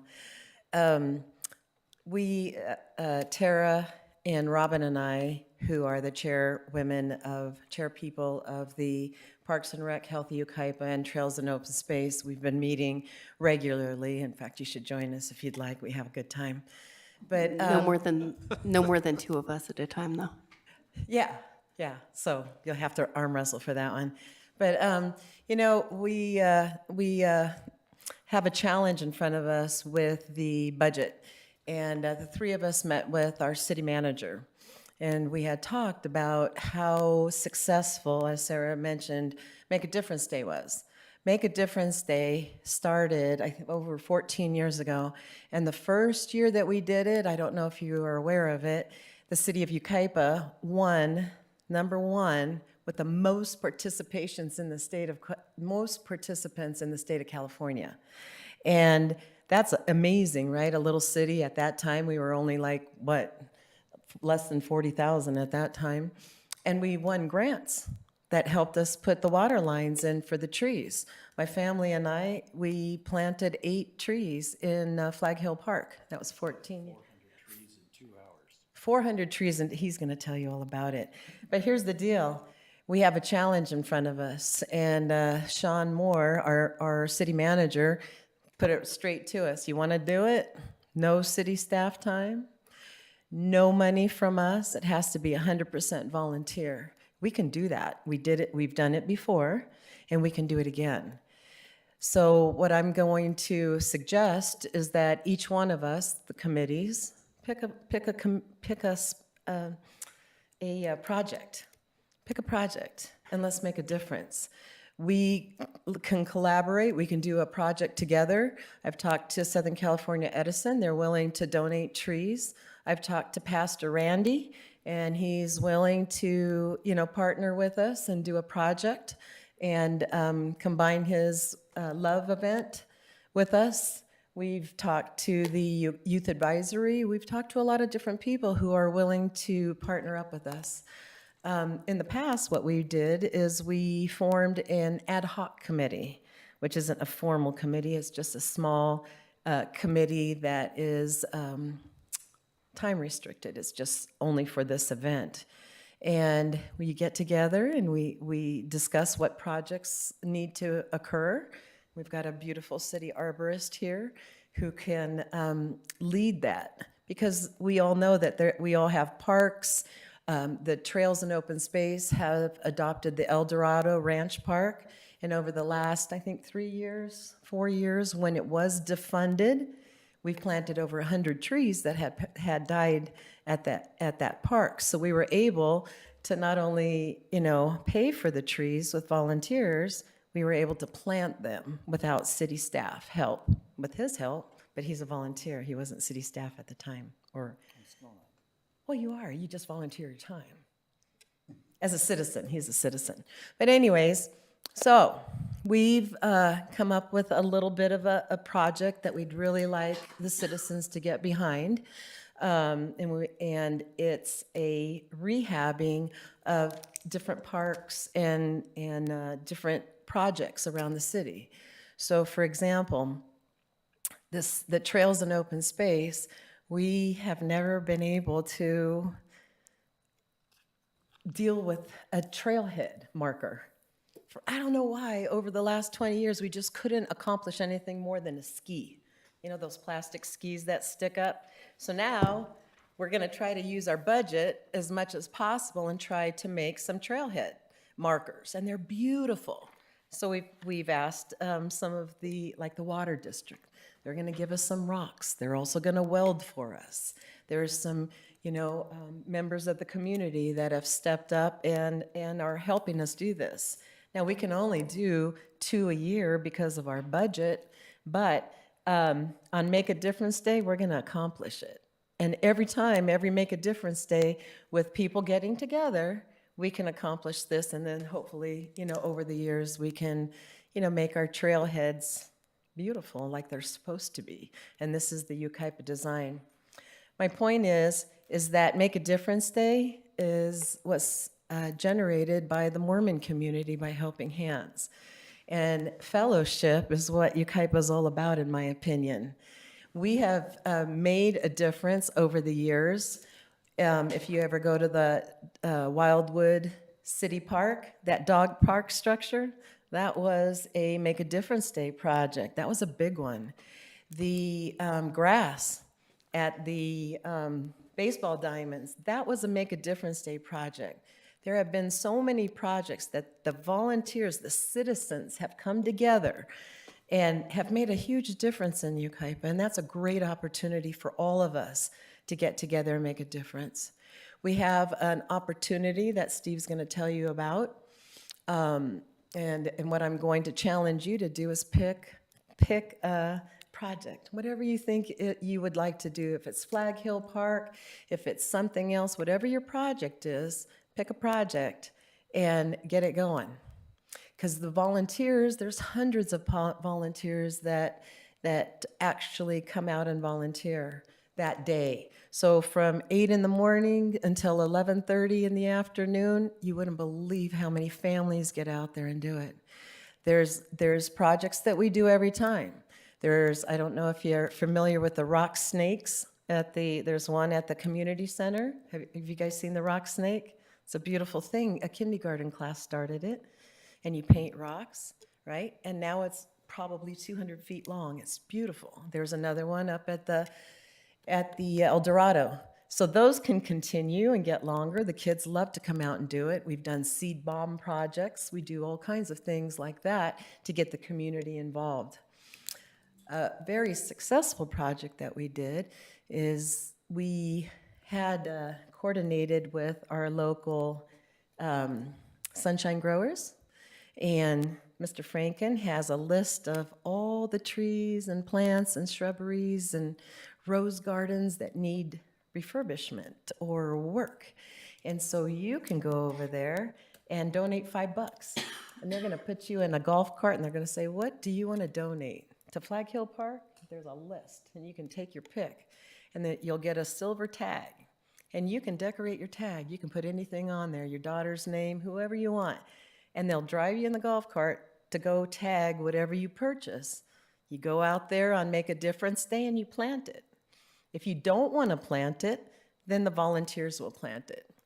But in the past, it's been a good opportunity for people to buy a big tree in memorandum of their family member, and they take pictures with it, and they go every year and they see it, and it's meaningful to them.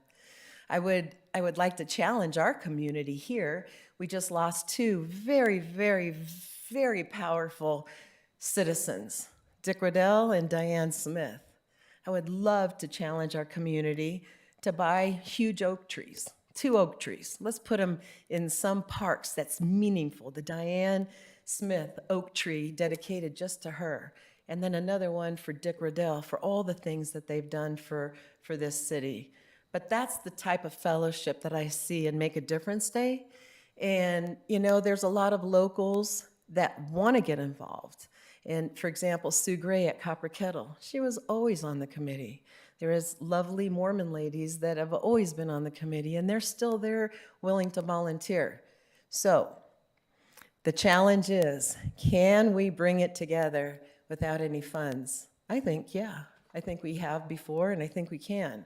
So I'm going to turn it over to our city arborist, who has plans. And if each team could just take one project on that day, we can do so much work. And that's the whole idea of all of us coming together on that one special day to make Yucaipa better, right? And it's with families and with love and with kindness, right? And the fellowship we get from that day, huh, Denise? Paramount. So I would really like for you to get your families and everybody you recreate with, put some ideas in here. One idea that I've been crazy about for years is making, you know, if there's a opportunity to make a canopy over a street, you know, like a tree, plant a tree on the other side.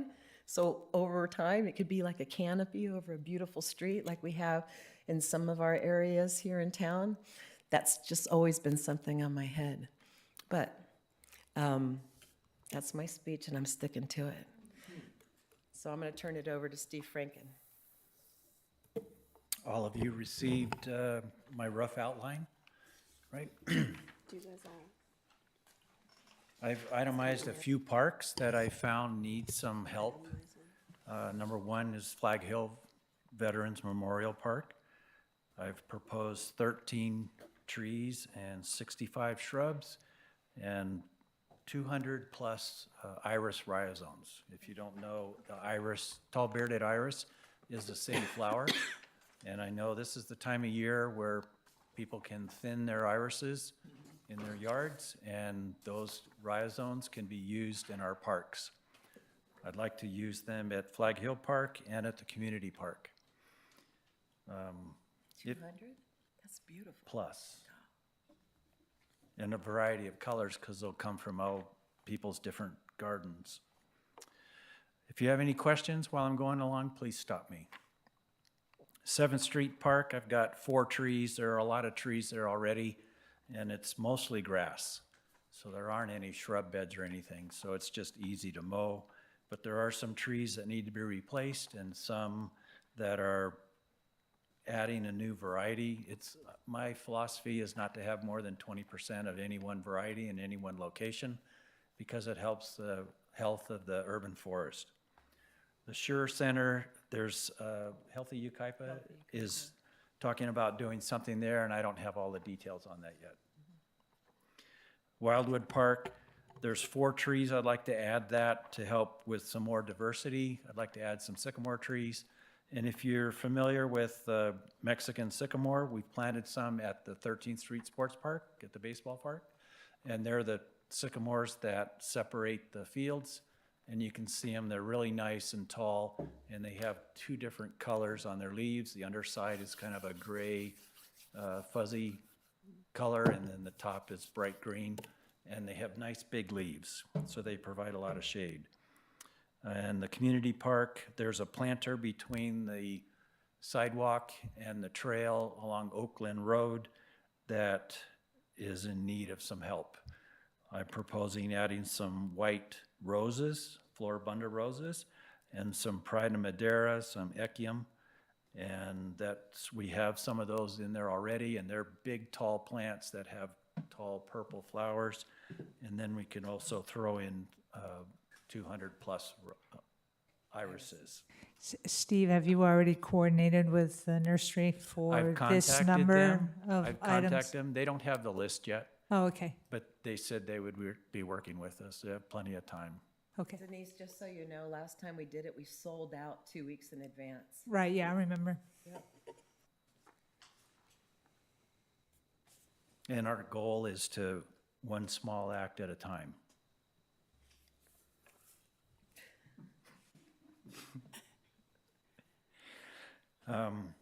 There's a number of things that we have to do. There's some demo of dead plants and get the planting areas prepared, get the plants delivered to the sites, spot them out where they go, dig, plant, clean up, and water in. And each of these tasks need to be headed by a volunteer. And if we had a person for each park take care of their park, then that would make the whole day go well. Leaders, we need a few leaders.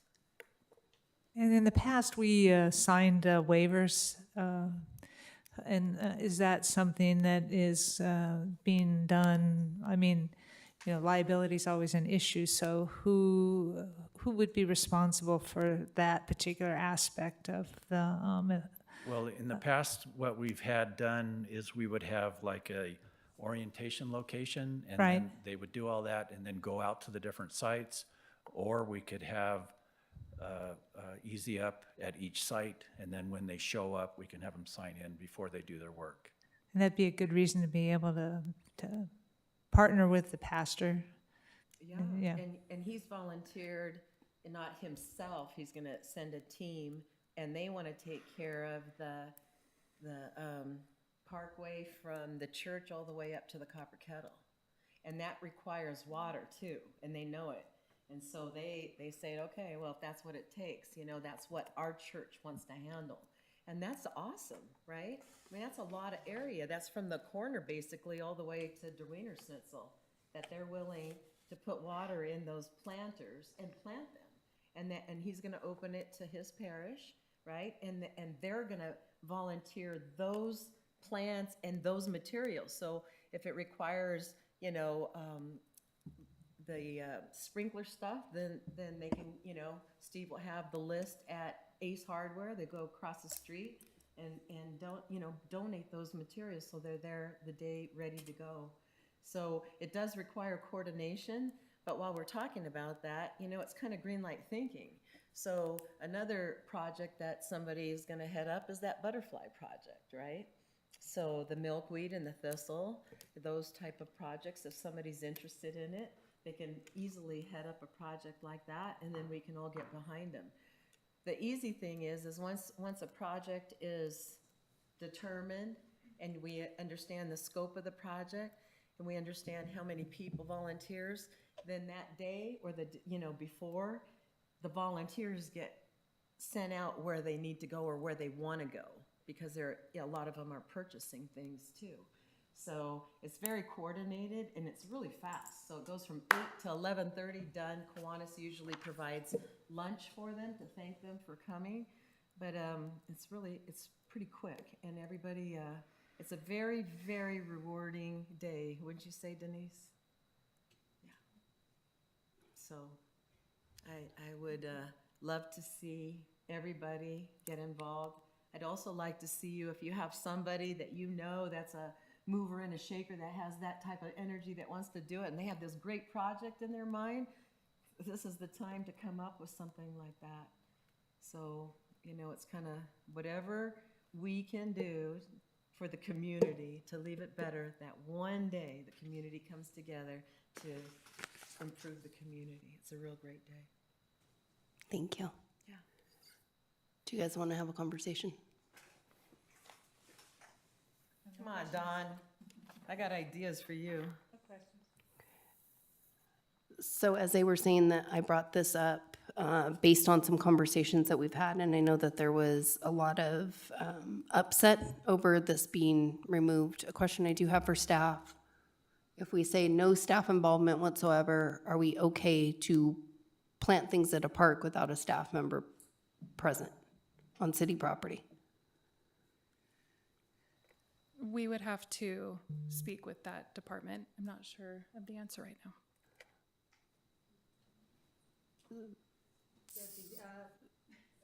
That would be Mr. Washburn, yeah.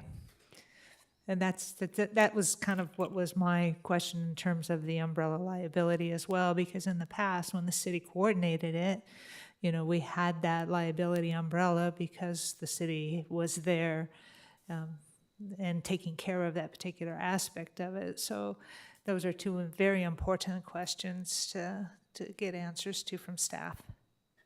Yeah. Because I could see that it could be something that we could choose to participate in. We can say, you know, let's say we want to do Flag Hill. I'm happy to get out there and plant some trees. My question would be then, it's on city property, so the permissions for that, all of it, if there's a way we could clear it before something.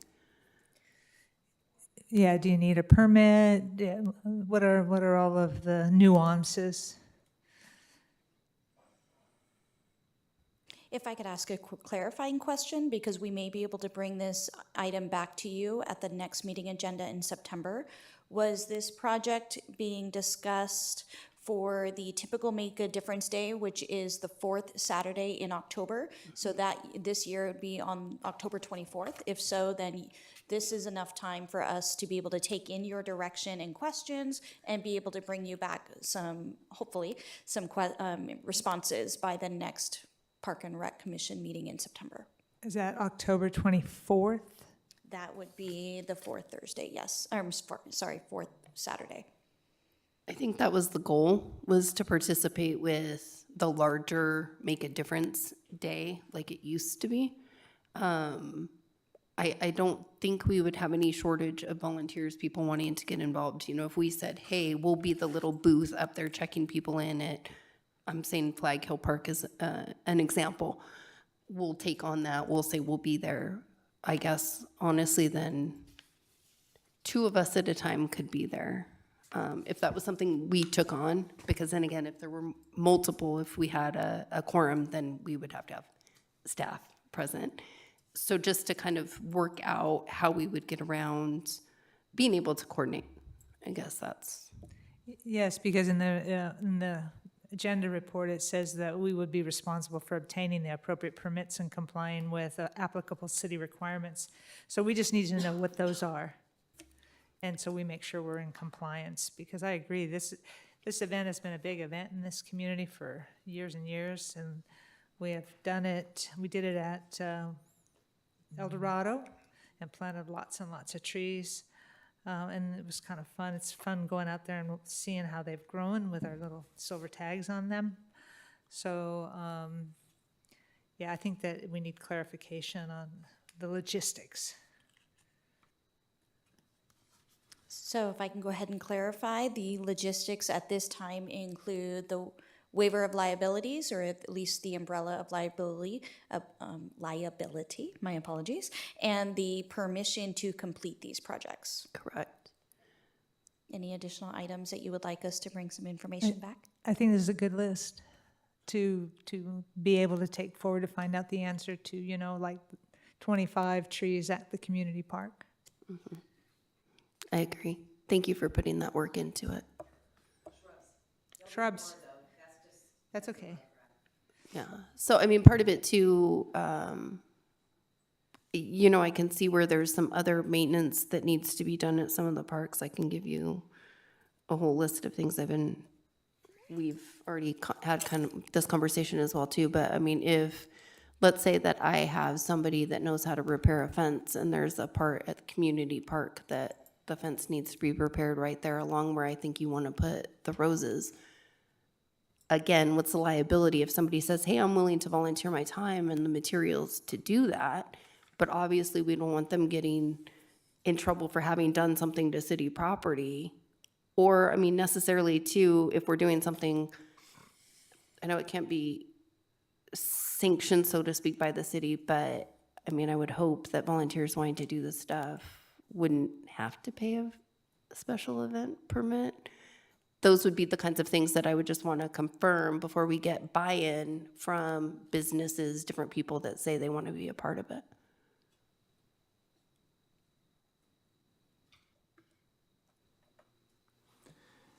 If this is not city-sponsored, how do we publicize this? How do people know that there are projects available to sign up for volunteer? Because two of us can work a tent, but we can't do the planting. We need, are you saying that this committee or whatever we decide, that we would then be responsible for finding all volunteers, publicizing? How does that get out? I mean, how did we do it in the past? And the way that it works is we form an ad hoc committee, okay? And the ad hoc committee has a lot of people from different parts. So somebody that's with baseball and somebody with Parks and Rec and Healthy Yucaipa. But we put it out, we have a Facebook page and we put it out.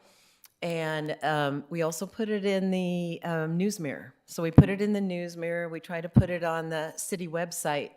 It's kind of interesting because the volunteer days are, I mean, we've only not had them like 3 or 4 times, that's it, since Chris Mann came here, so those 2 years, and then the 3rd year. So 3 years we didn't have it. Before that, every time we had it. Never a problem with waivers and stuff. There's always something they can sign, so that's never a problem. The problem is when we're trying to get these things accomplished, we do need city staff, but they support us. So what happens, Don, is we're not going to go there and say, hey, we're going to make a difference day on the 24th, whether the city wants it or not. They have to, that's going to go to city council, and they have to say, okay, we're cool with this as long as there's no city involvement, no staff time or anything like that. So they're going to approve it. We're not just going to go do it. They're going to approve it, and we're going to have a list of things, of the projects, okay? We're gonna have a list of the projects. The way that it worked before is we had to turn in the list of the projects that we wanted to do in August. They approved certain lists, they gave us some money, and then those are the projects that we did in October.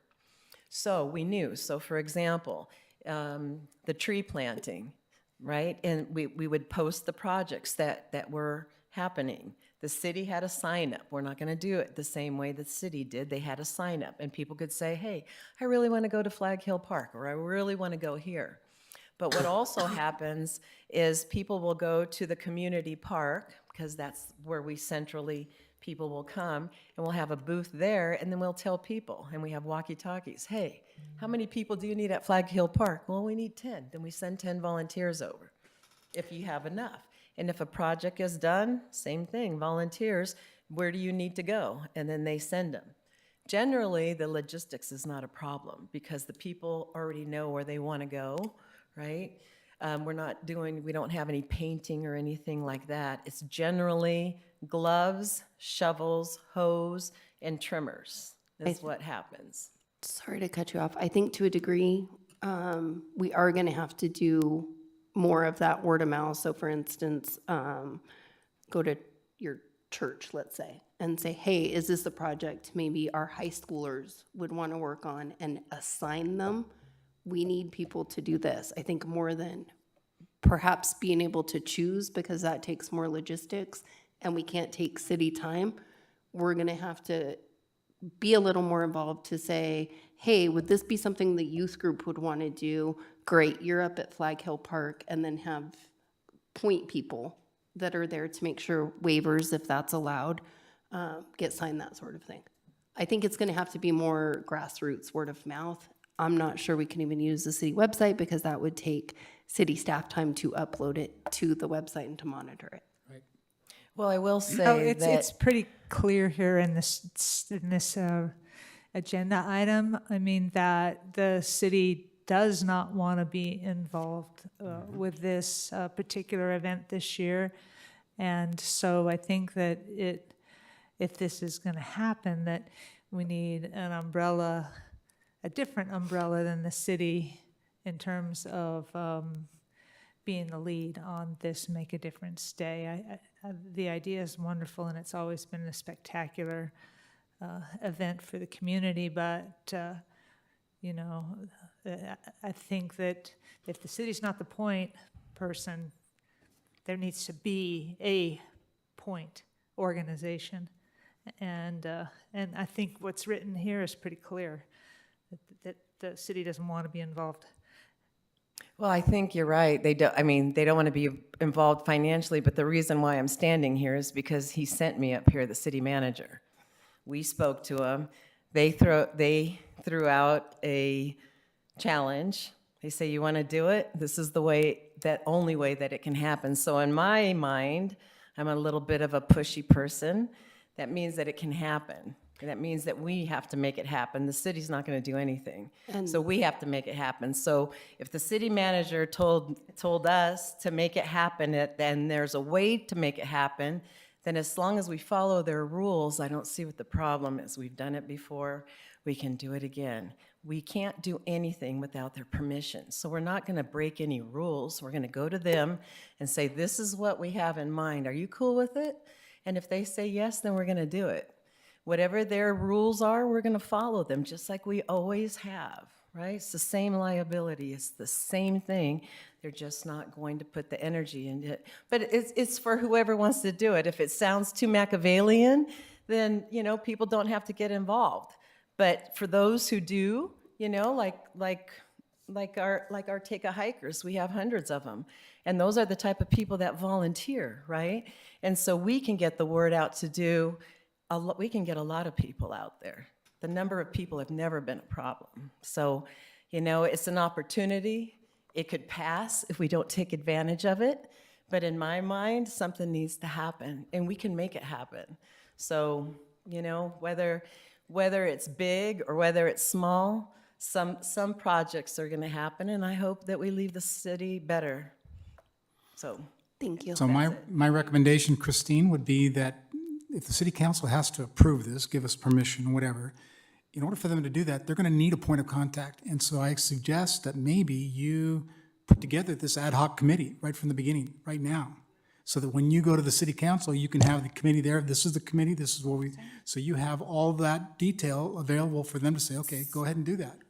Because right now, it's just kind of an ethereal idea, but there's not a lot of meat and potatoes. Okay, and we're 2 months away right now. So My question within that, We're a little out of order. Yeah, With the so- meeting because, anyway, we're a little out of order because right now it's dialogue for council or for commissioners. And so the public comment part of it has ended. Sorry, Christine, but that's the process.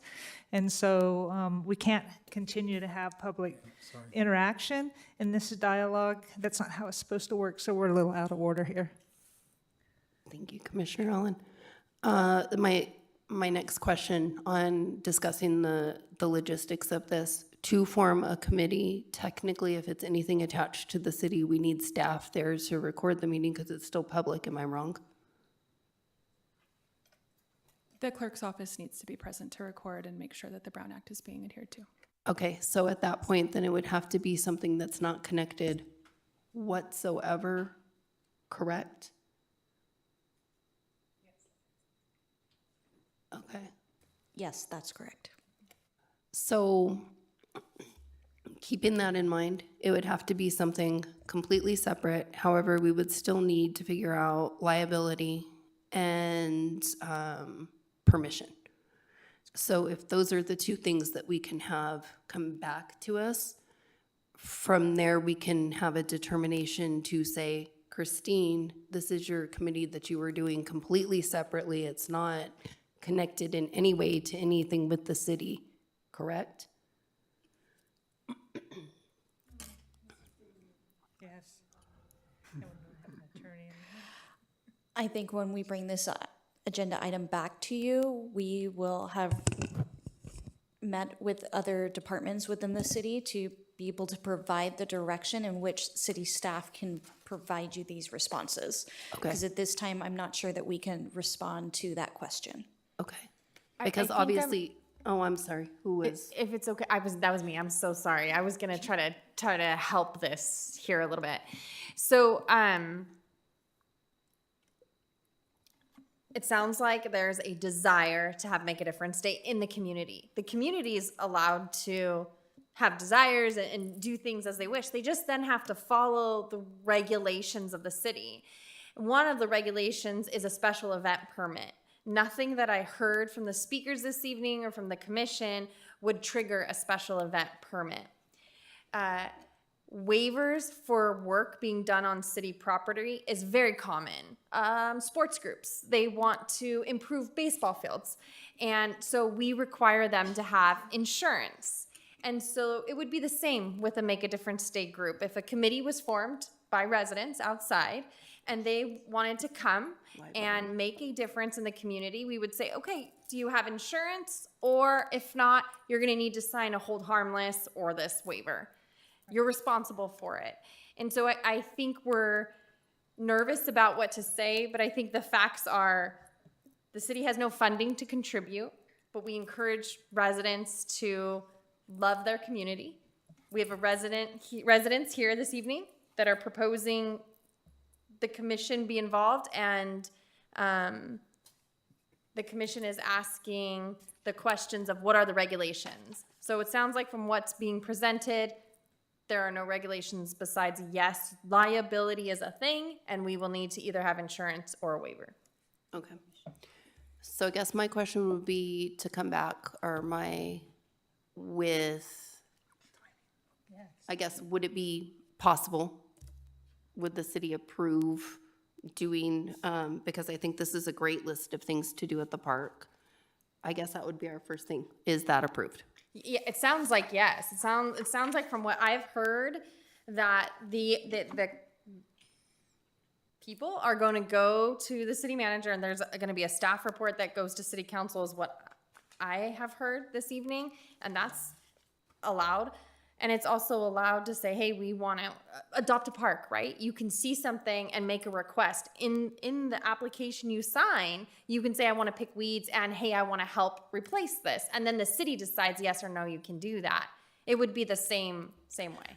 Okay, so my thought on this, there's a list of things for community park. My family adopted that park. So if we take on that, it would have to be under my family, and if you guys want to join, I can have one of you, because then it's not, or is it as we're individuals? I think one of the big questions, and maybe the city No, clerk. no, we can all Yeah, participate. yes, We yes. just, the only limit on if we gathers, we can't talk about That's things that okay. would be on our agenda, but we're free to participate, and we can do any event and any number on this page as long as we get those two questions answered. And it sounds like the conversation's already been had with the city manager in terms of saying, yeah, go do this, and just follow the rules. And so we just need to know what those are, because this is a great list. And I think we should, all get friends and family to join in and do like we've done in the past, like we did at El Dorado, where we planted a lot of trees. Well, I'm interested in being a part of it, and I don't mind managing one of these sites or whatever. That's fine with me. And I think that there'd probably be support, and can probably petition the church that we both go to. Yeah. And get plenty of volunteers. So my question is, what would be the next step for us to get involved? It sounds like ad hoc committee is the It next can't- step it in can't general. Are be- they looking for volunteers for that committee and. It would have to be a completely separate, like, we're all members of the community. Just a committee. community committee, as I It- think it a can't better way to be- call It it. can't be connected. If we can, I would love to move past all the city stuff because Right. we've discussed it ad nauseum. So what can we discuss right now to further this? They're saying nothing. Then we should move on. Thank you. Okay, so if we can just find out if we have permission to do that, I think that's what it comes down to. And then from there, we'll figure it out. This will come back to the next, probably just no. Okay, so I think what we realized this evening is members of the community can get out and make a difference. We made you aware of it, and at this point, we shouldn't agendaize it anymore. Otherwise, we can't talk about it when we meet to get out there and make a difference. So Okay. I think you were made aware of it, and maybe you can hear from community members on if the projects were approved or not. okay, does that work? And then we can, That works for me. We just need to talk to the other two people in the room correct, on our own time. correct. Okay. Thank you both. And now we have Megan with our YPAC update. Good evening, Chair and Commission.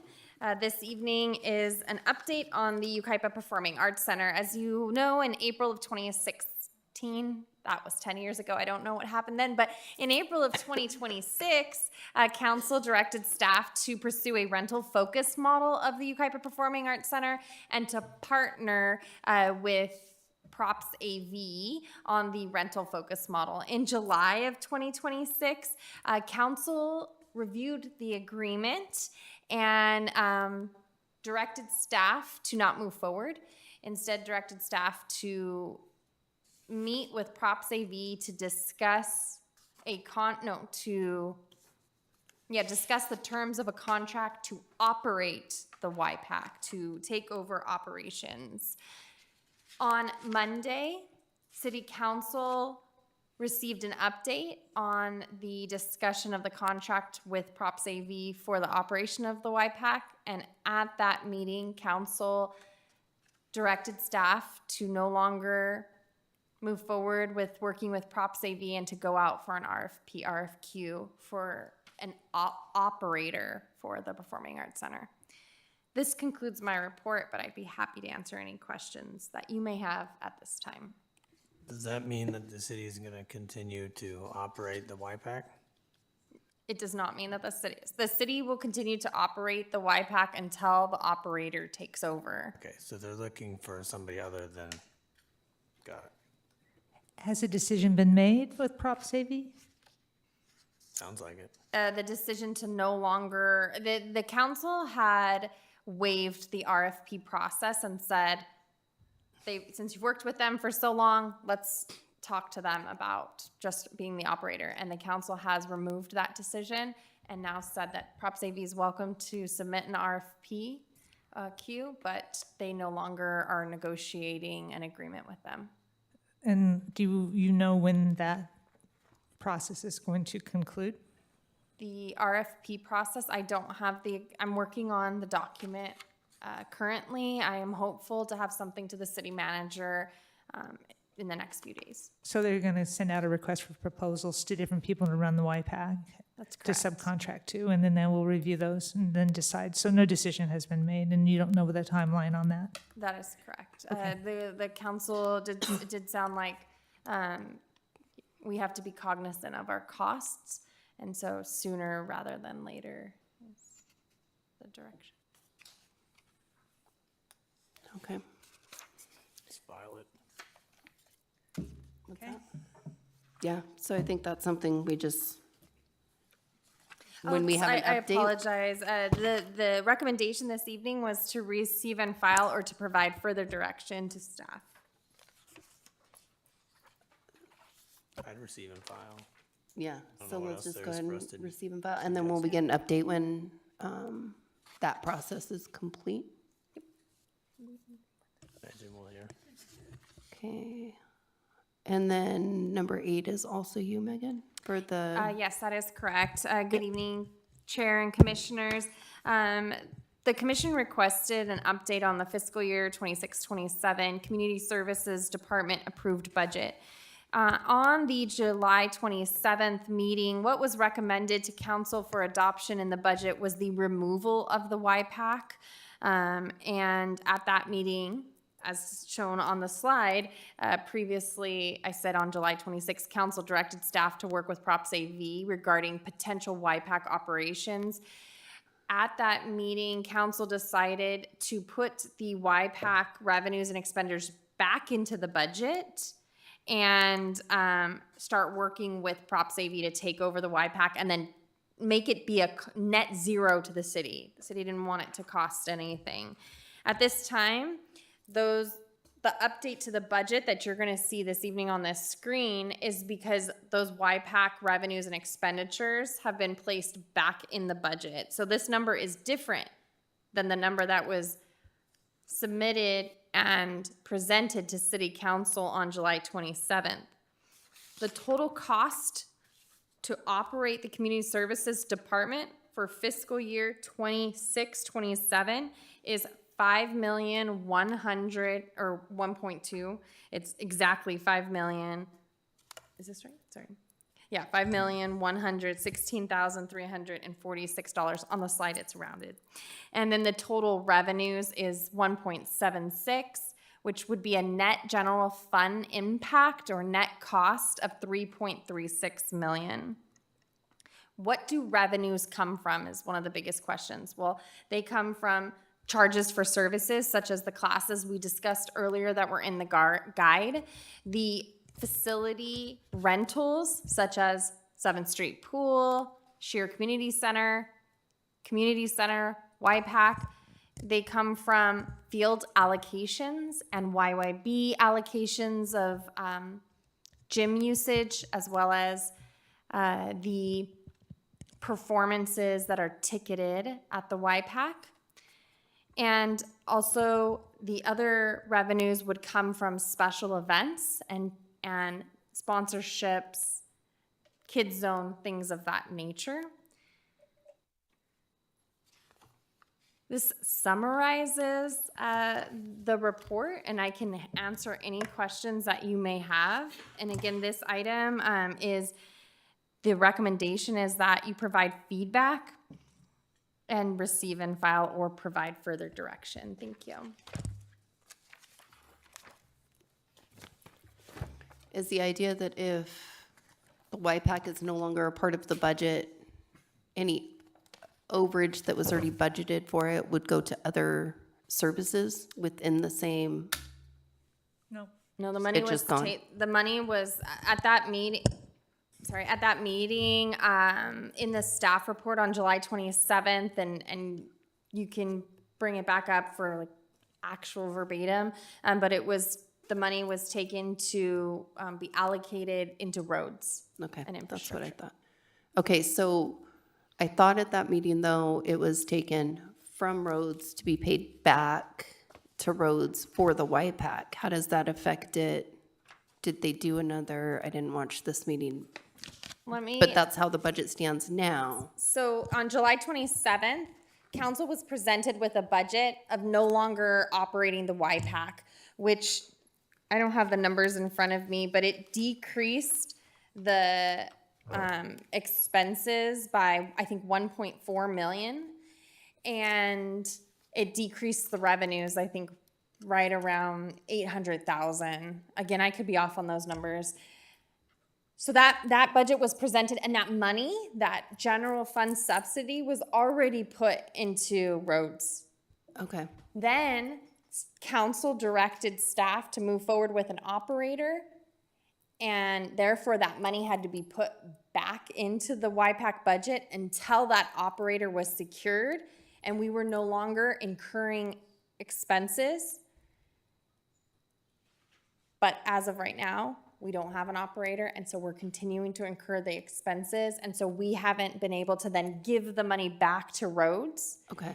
I believe that will be done later, maybe at mid-year. Okay. But all of the things that were already booked are being honored, correct? Yes, that is correct. At this time, all rentals and like performance rentals are committed to and will be offered. We are not hosting and putting on and presenting any shows. We are not buying entertainment. We are not we are not having comedy night. We are not presenting anything at the YPAC. It is only rentals. And part of the RFP, RFQ will be that the operator has to take over all of our commitments. And to sum up, our commitments really are to legendary productions. Right. For things like Oklahoma, and then it's quinceañeras, weddings, anniversaries, birthdays, those things. I think we have about 72 rentals. So effectively, right now, we're in a position where nobody's going to want to rent it because who knows if their commitment's going to be honored later. To date, I have had several cancel because of the information that's being put out into the community through public meetings. I also have had, have almost no staff left. I have had several staff, and Sarah's helped me tremendously resign. Okay.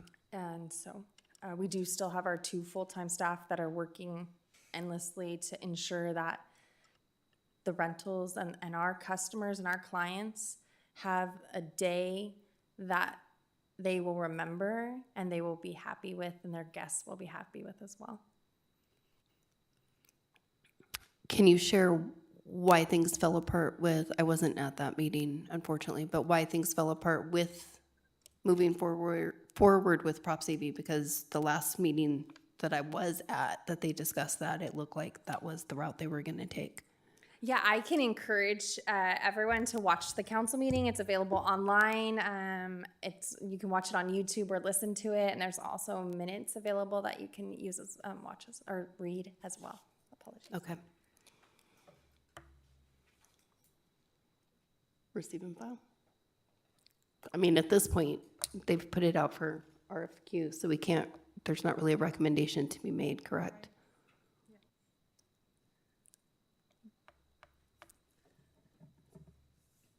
Well, pretty soon there won't be a community services department. That's not funny. I'm just saying. That's not funny. No.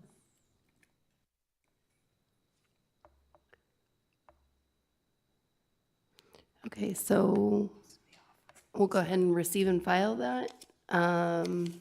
You'll update us. I mean, I don't know when the update would be, if we get. We can absolutely provide a mid-year update. I think that'd be great. Let's provide you the year-to-date costs. And on this slide, I thought it'd be really good to bring your attention to our mission and our vision. Over the last few years, the staff that work in this department have been really dedicated to finding a mission and finding a vision and executing that. And our mission is to provide hospitable places and spaces, lively events, enriched programs in a fiscally responsible manner. And that means changing our mindset from we're providing these services to the community for free, like free events, to what should this cost? What should the city subsidize? And the staff is going through a training right now. That's why Nick and Vanessa aren't here, is because they're at a training. It's called 110% financial sustainability. And it's all about recreation and how we can find ways to subsidize the cost of doing these services to our community while not having an impact on the general fund, or while decreasing the impact on the general fund. And we're committed to this community, we're committed to this commission, this council, and our vision is to create lifelong memories, cultivating exceptional experiences, and a vibrant community for all. So I do think that there is hope that we are gonna pivot in this time, and we're gonna continue to offer these services and try to do it in a fiscally responsible manner. I guess just a comment to go along with this that I think Commissioner Allen has made before, that it does seem like sometimes with having to pay for things, the community's already paid for it. Thank you for continuing to be very optimistic, because this is an essential part of what we do as a community, and it would be sad if we would not be able to do it, as I've continued to say. So, and thank you for all, I know all the hard work y'all do on a daily basis, so it's just hard sometimes. Yeah, thank you. Okay. We're going to keep a positive attitude also, right, guys? All right. So here we are. Number 9, Commission Committee Liaison Updates. I do have one with that. The main thing that Healthy Yucaipa was working on is their own version of what Make a Difference Day would look like. I know that was presented to them. I believe Vanessa recommended to them. There's a little courtyard at the senior center that could use some revamping, so that would be the thing I think they'd want to take on. And then they're also looking at doing something with some community gardening, where people could have like a buy-in to have so many vegetables per month, or however that would look. So that's the kind of thing they're working on. I did also go on a walk this past weekend. That was fun to see a picture on social media that you didn't know was coming up. I do highly recommend, if you guys also want your photo, to walk with the commissioner once you're back up, Commissioner Allen. Their walks are fun. It's a nice way to meet more people that are out in the community that maybe have some comments. I told them that I didn't bring my complaints box that day, unfortunately, but it is really a good way to get out there and meet some more people in the community and have people know that you are somebody that they can give some feedback to that could come back here. So that's what I have to say about that. We There's did hiking receive public comment opportunities on this also. item. Oh, We have Christine Mueller.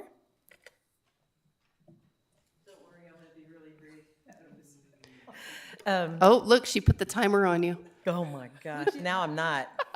Okay, so all I want to say is we just would like to collaborate and help each other out as much as possible. You know, we talked about the QR code that goes on our monuments, you know. Think about what you would like to put on there, what you suggest information get on there. Tara suggested that we tie our trail to parks so they know where the nearest park is. There were any other information, we put it out there to Healthy Yucaipa if they'd like to put something on there that would benefit them. Everybody, then we'd certainly like to do that, so it'd just be great for everybody. We'd also like to get involved with your projects, so if you have a project that we need to get involved with, we're happy to lend our hands, and I think you guys are great. I just appreciate your time, and Dawn, you're gonna fit in so well. Yeah, and if anybody would like to lead a hike or come to a hike or talk about the parks, and, you know, please come to, it's always the second Saturday of the month. And then Joel, if you did want to lead a project for the Make a Difference Day, if there's trees that need to be planted at the baseball fields for shade or anything like that, that's the type of day. So thank you so much. You guys are wonderful. Thank you. I want to just say one more thing. Can you put that slide back up there, Sarah? That last slide. You know that the expenditures and revenues, this is community services. We're not supposed to break even, okay? We pay taxes. So they're showing us the expenditures, the revenues, and the general net fund, okay? That's pretty negative the way they show it there. We pay taxes, don't forget that. These are the community services that are due us. And so every time when they're cutting staff and they're cutting stuff and asking us to do volunteer things, don't forget that they're taking it from us and putting it someplace else until we start screaming that that's not acceptable, okay? 13% goes up for fire, right, Denise? And for sheriffs every year. We're gonna have to figure it out some way or another, or else we'll have no community services. These girls could get a job any place they want. They're not going to want to work here if everything gets taken away from us and we have to fight for everything, okay? That's just my opinion. Not as a chair, as an individual. Thank you, Christine. Thank you. And I just want to let you know that I am the liaison to the Trails and Open Space, but with my gimpy ankle, I haven't been able to attend, and I apologize, but hopefully I'll be back on my feet soon. Yeah. And I share your passion. So we have future agenda items. Anybody have anything they'd like to add? I would actually like to talk about some community park maintenance issues that aren't, it seems like there's some runoff and everything that I'm sending in constantly when I'm there cleaning. I don't know, maybe I can send in some photos and we can talk about what we can do about that. So just as a reminder, the Public Works update is coming in October. So you can ask for this item to be presented in September, but Scott Washburn is scheduled to be here at the October meeting. Okay, so is that something, can I send him the things that I'm thinking about? Okay. I always include photos when I report something in the app. Yeah. Always. Because, I mean, there's quite a bit of runoff and stuff that, but we can't talk about that now, just what the thing's going to be. Another thing that I wanted to talk about, especially now that we have a youth commissioner, I do think that there's more that we could do. So the walk that I did with Healthy Yucaipa, my niece actually came along. She's 19. She was saying that she feels like when she goes on the website, she'd like to see more about what each thing is. So I'd like to maybe talk about that, and maybe that's something that you can specifically help us out with and talk to us about what would make parks, recreational things more enticing. So some social media presence, some cheap advertising, I guess, that would make all of this more relevant. Sounds like a focus agenda item for youth events. Yeah. Yeah. And utilizing the social media, like how do we do that, incorporate that into it? Additionally, if I may, just give a friendly reminder that the scheduled items as of now are also a Freedom Fest update, an aquatics update, a STARS program history overview, National Night Out wrap-up, the Sheriff's Department trunk or treat, an Autumn Fest update, if there is one outside of what you were provided this evening, a Winterfest update, Turkey Trot update, and hopefully a disc golf update as well. So would you like that added to the September meeting, possibly that marketing You need a focus, or move that to maybe October? Or you can move any of these items that we have mentioned to, and the October meeting as well.